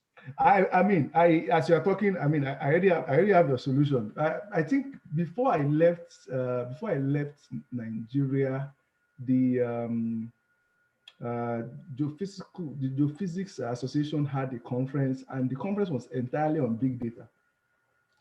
If you are into geophysics, like you said, I mean, you guys have a lot of data, I mean, drilling rigs and the like. So there's a lot of big data there, all right, and that is artificial intelligence, and all those AI stuff, right? So what I'm going to advise you to do is this. I mean, if you are interested in doing your PhD, start working on some projects, all right? After you are through with Shola's class, take that knowledge you have and try to solve some problems.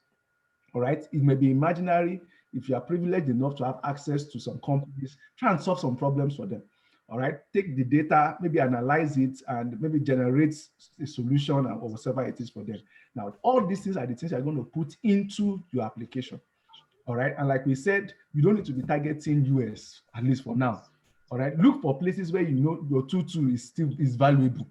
All right, by the time they do the conversion, they will accept you. I mean, you will have your geophysics masters, you have your AI program that you are running, and you've had tangible proof or tangible solution that you have invented to solve people's problem. I mean, you are good to go. I believe you're on your way already. Mike, let me also add that because you are doing a course like AI, Yeah. you see, I already knew when I was applying to my program that, and I keep telling this, and let me say it in case of those of you, I didn't come here to America to go to school. I came here as an extraordinary ability person for my business, Yes. and I'm very privileged to be enjoying that. But I found out that this is one of the things I can add to myself. So again, I didn't have the privilege of having a 2.1. I finished with a 2.2. So just like you, but because it's AI that I'm trying to do, there are not even enough applicants for AI in that school. Yeah. Now, number one, that school is one of the few schools in the United States that is doing artificial intelligence as a course, not as a specialization. There's a department called MS in AI, right? So there's a very strong chance that that school you're trying to go to just choose something strange like 3D printing, like neurocomputing, like biomedical engineering. There's a very strong chance that even with your 2.1, particularly if you have relevant undergraduate coursework for FUTA, and many of the Federal University of Technologies, we already have done all the I mean, the kind of numerical analysis you do in year 2, year 3, year 4, perhaps or Jibra, those are all things that they're looking for. So that's why the fact I didn't have a 2.1, I was still a candidate that appealed to them. I didn't even get a chance to submit, like, because I was in the middle of COVID. Like, it was right in the middle of COVID. And those of you who are not taking advantage of COVID right now, I don't know what you're doing. I mean, Because things with are COVID as cancelled. well, we've Nobody's asked for asking you for we've asked GRE for, scores. Nobody's asking you for anything. Just come. I mean, so this is the best time, even with that tutu, just make sure you apply, be keen on those schools that you're looking at and just go for it. This is not the final session we're having, so please hang in there. Today, this is it for today. And I want to thank Mr. Mike Uduebor. Thank Doc, you thanks so guys. much for coming on the call. By God's grace, first quarter, I will be moving around, so hopefully we'll connect in North Carolina. No problem. We'll be Yeah, looking I have a to see brother. you. I have a brother here who lived in North Carolina for like 6-7 years, Oh, awesome. and he will be more than happy if I say we should drive back. Yeah. Because he definitely, yeah, I mean, he still went back some last month or 2 months ago. But, Oh, okay. so Okay. definitely something we need to connect soon again. And then for all of you who are on the call, there's going to be session on Germany, United Kingdom, sometimes this weekend. I'm sorry, I can't give you enough notice because that's what some of you might be saying. I can't. You know why? Because these are very busy people, and I'm just securing them on a case-by-case basis. Just say, bro, can you come online next 2 days? So I might not be able to give more than 1 to 2 days notice, but know that we're using, because my goal is that by the time I leave for my trip to Nigeria, sometimes next weekend, Okay. I will not be running any session till the end of the year. So I want to make sure that all of the sessions I'm running are between now and next week, Thursday. So work with me. I can just bring it up on you and say there is an expert. I would have them recorded so that people can rewatch them, but you can never be able to, you can never be able to measure how much power it is when Nicholas can ask his question and Abdurrahman can summon the courage to speak over and then ask those questions as well. So try to be there physically, and then let's keep making this happen.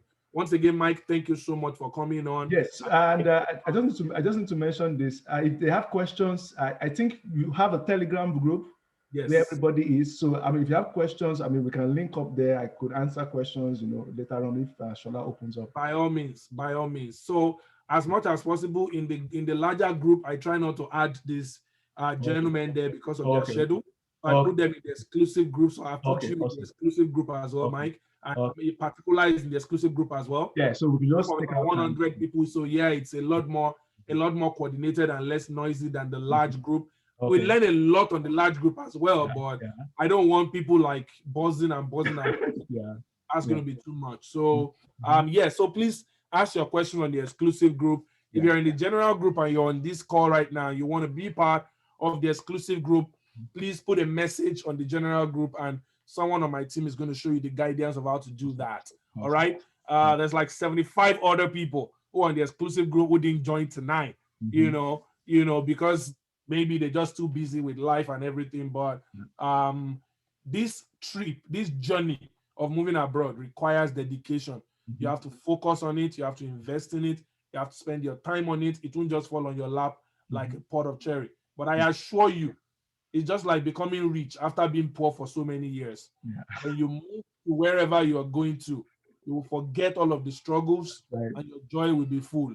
Like it's almost like being in the kingdom of God. Like your joy will be full. I am not joking. Like some of my friends in Nigeria, Michael, that thing you started with, until you get here, you won't know. Some of my friends in Nigeria who have had the privilege of traveling abroad to visit, they say things like, Shola is just too excited about moving abroad. And I told them, I've been coming to the US since 2015, right? Maybe that's not too many years, but that's about 5 years. And I travel abroad 4-5 years times a year. France, Denmark, by virtue of my work. So I'm not someone who is starved with traveling abroad. But I assure you that moving abroad is different from visiting abroad. Totally different. Your health insurance, your access to opportunities. I cut out about $16,000 from my school fees just because I've lived here 1 year before going to school. $16,000. They call it in-state tuition. And there's so many other benefits like that. My brother is doing his master's in New York, in LLM in New York, and he got about 40K in funding, and I mean, just effortlessly, because he lives here. So there's a lot of opportunities. all the children you're ever going to give birth to here, they have that opportunity. They can be president. Even far more Kamala people. Harris, Kamala Harris' parents walked into this Indian, country, Jamaica, yeah. 90-year-old woman, Yeah. and they gave birth to her, and she's the vice president of the United States today. Mhm. So I don't know. I don't know who anybody who can appreciate that and just thinks I'm just being, necessarily impressed. Well, Yeah. that person that's what I would say. That person is a joke. If you know how fast space is from Yeah. here, and people are able to send people into space, that Mhm. alone can just make you worship and just say, I just want to be slain in worship for this country. Yeah, that's So true. that's all I have to say. Thank all of you for joining. Mike, do you have some final words? Yes, maybe in line of, I mean, some of the things you said. I was thinking of Muslim which day was, and I was like, you really don't know who you are until you find yourself in a place where things are working. Right? Some of you are stingy, not because you are a stingy person, but because the environment has made you so. All right. So I concur a lot with what Shola was saying. I mean, you wouldn't know really until you get here. All right. Even your personality, you yourself will change. All right. Why? Because you're in a place where things are working. You don't have external frustrations. All right. You don't have to think about when next NEPA will bring lights. All right. Or there's no light, you have to go fetch water from a well. All right. Or I mean anything like that. All right. I witnessed a small accident. Which day was that? The guy was trying to swerve into a corner, and unfortunately he entered into a ditch. And in 2 minutes, the police was there, the ambulance was there. I mean, he didn't sustain any injuries, but they were there just to ensure that it was safe and everything was going well. You cannot comprehend what that did to me mentally. I understand what will have happened that I was in Lagos, Nigeria. All right, so please, A gentleman, I hate that this thing is not ending. A gentleman left my house, a friend of mine left yeah, my house for after maybe Labor Day or something, came for okay, holiday. yeah, And as he was getting back to Maryland, he mm, just felt a sharp pain in his belly. mm, And so he went to the hospital. yeah, He just checked himself to an ER to just check himself mhm, out. mhm, And they took him to the theater right away and operated him for appendicitis that's right, right away. yeah, okay, $10,000, they didn't collect a dime from him. yeah, yeah, I mean, it's crazy. If he yeah. was in Nigeria, I would Mhm. be praying for his life Oh, in because I've fact, lost friends. I don't know about you, but I've lost friends to yeah, yeah, appendicitis operation. yeah, yeah. Procedures that shouldn't kill anybody. Mhm, mhm. So again, if you value your life and everything, Yeah. work So, hard. I mean, I will encourage everybody. Right. I usually don't like to talk in the general sense about Nigeria because it might look Exactly. pessimistic, but I mean, for you, for your I'm stopping family, live stream now in case yeah. we're saying some other things that are personal. Guys on live stream, bye bye. Some other guys on the YouTube, on the Zoom are going to be here, and I'll stop recording. All right. Okay, so we are on Zoom now.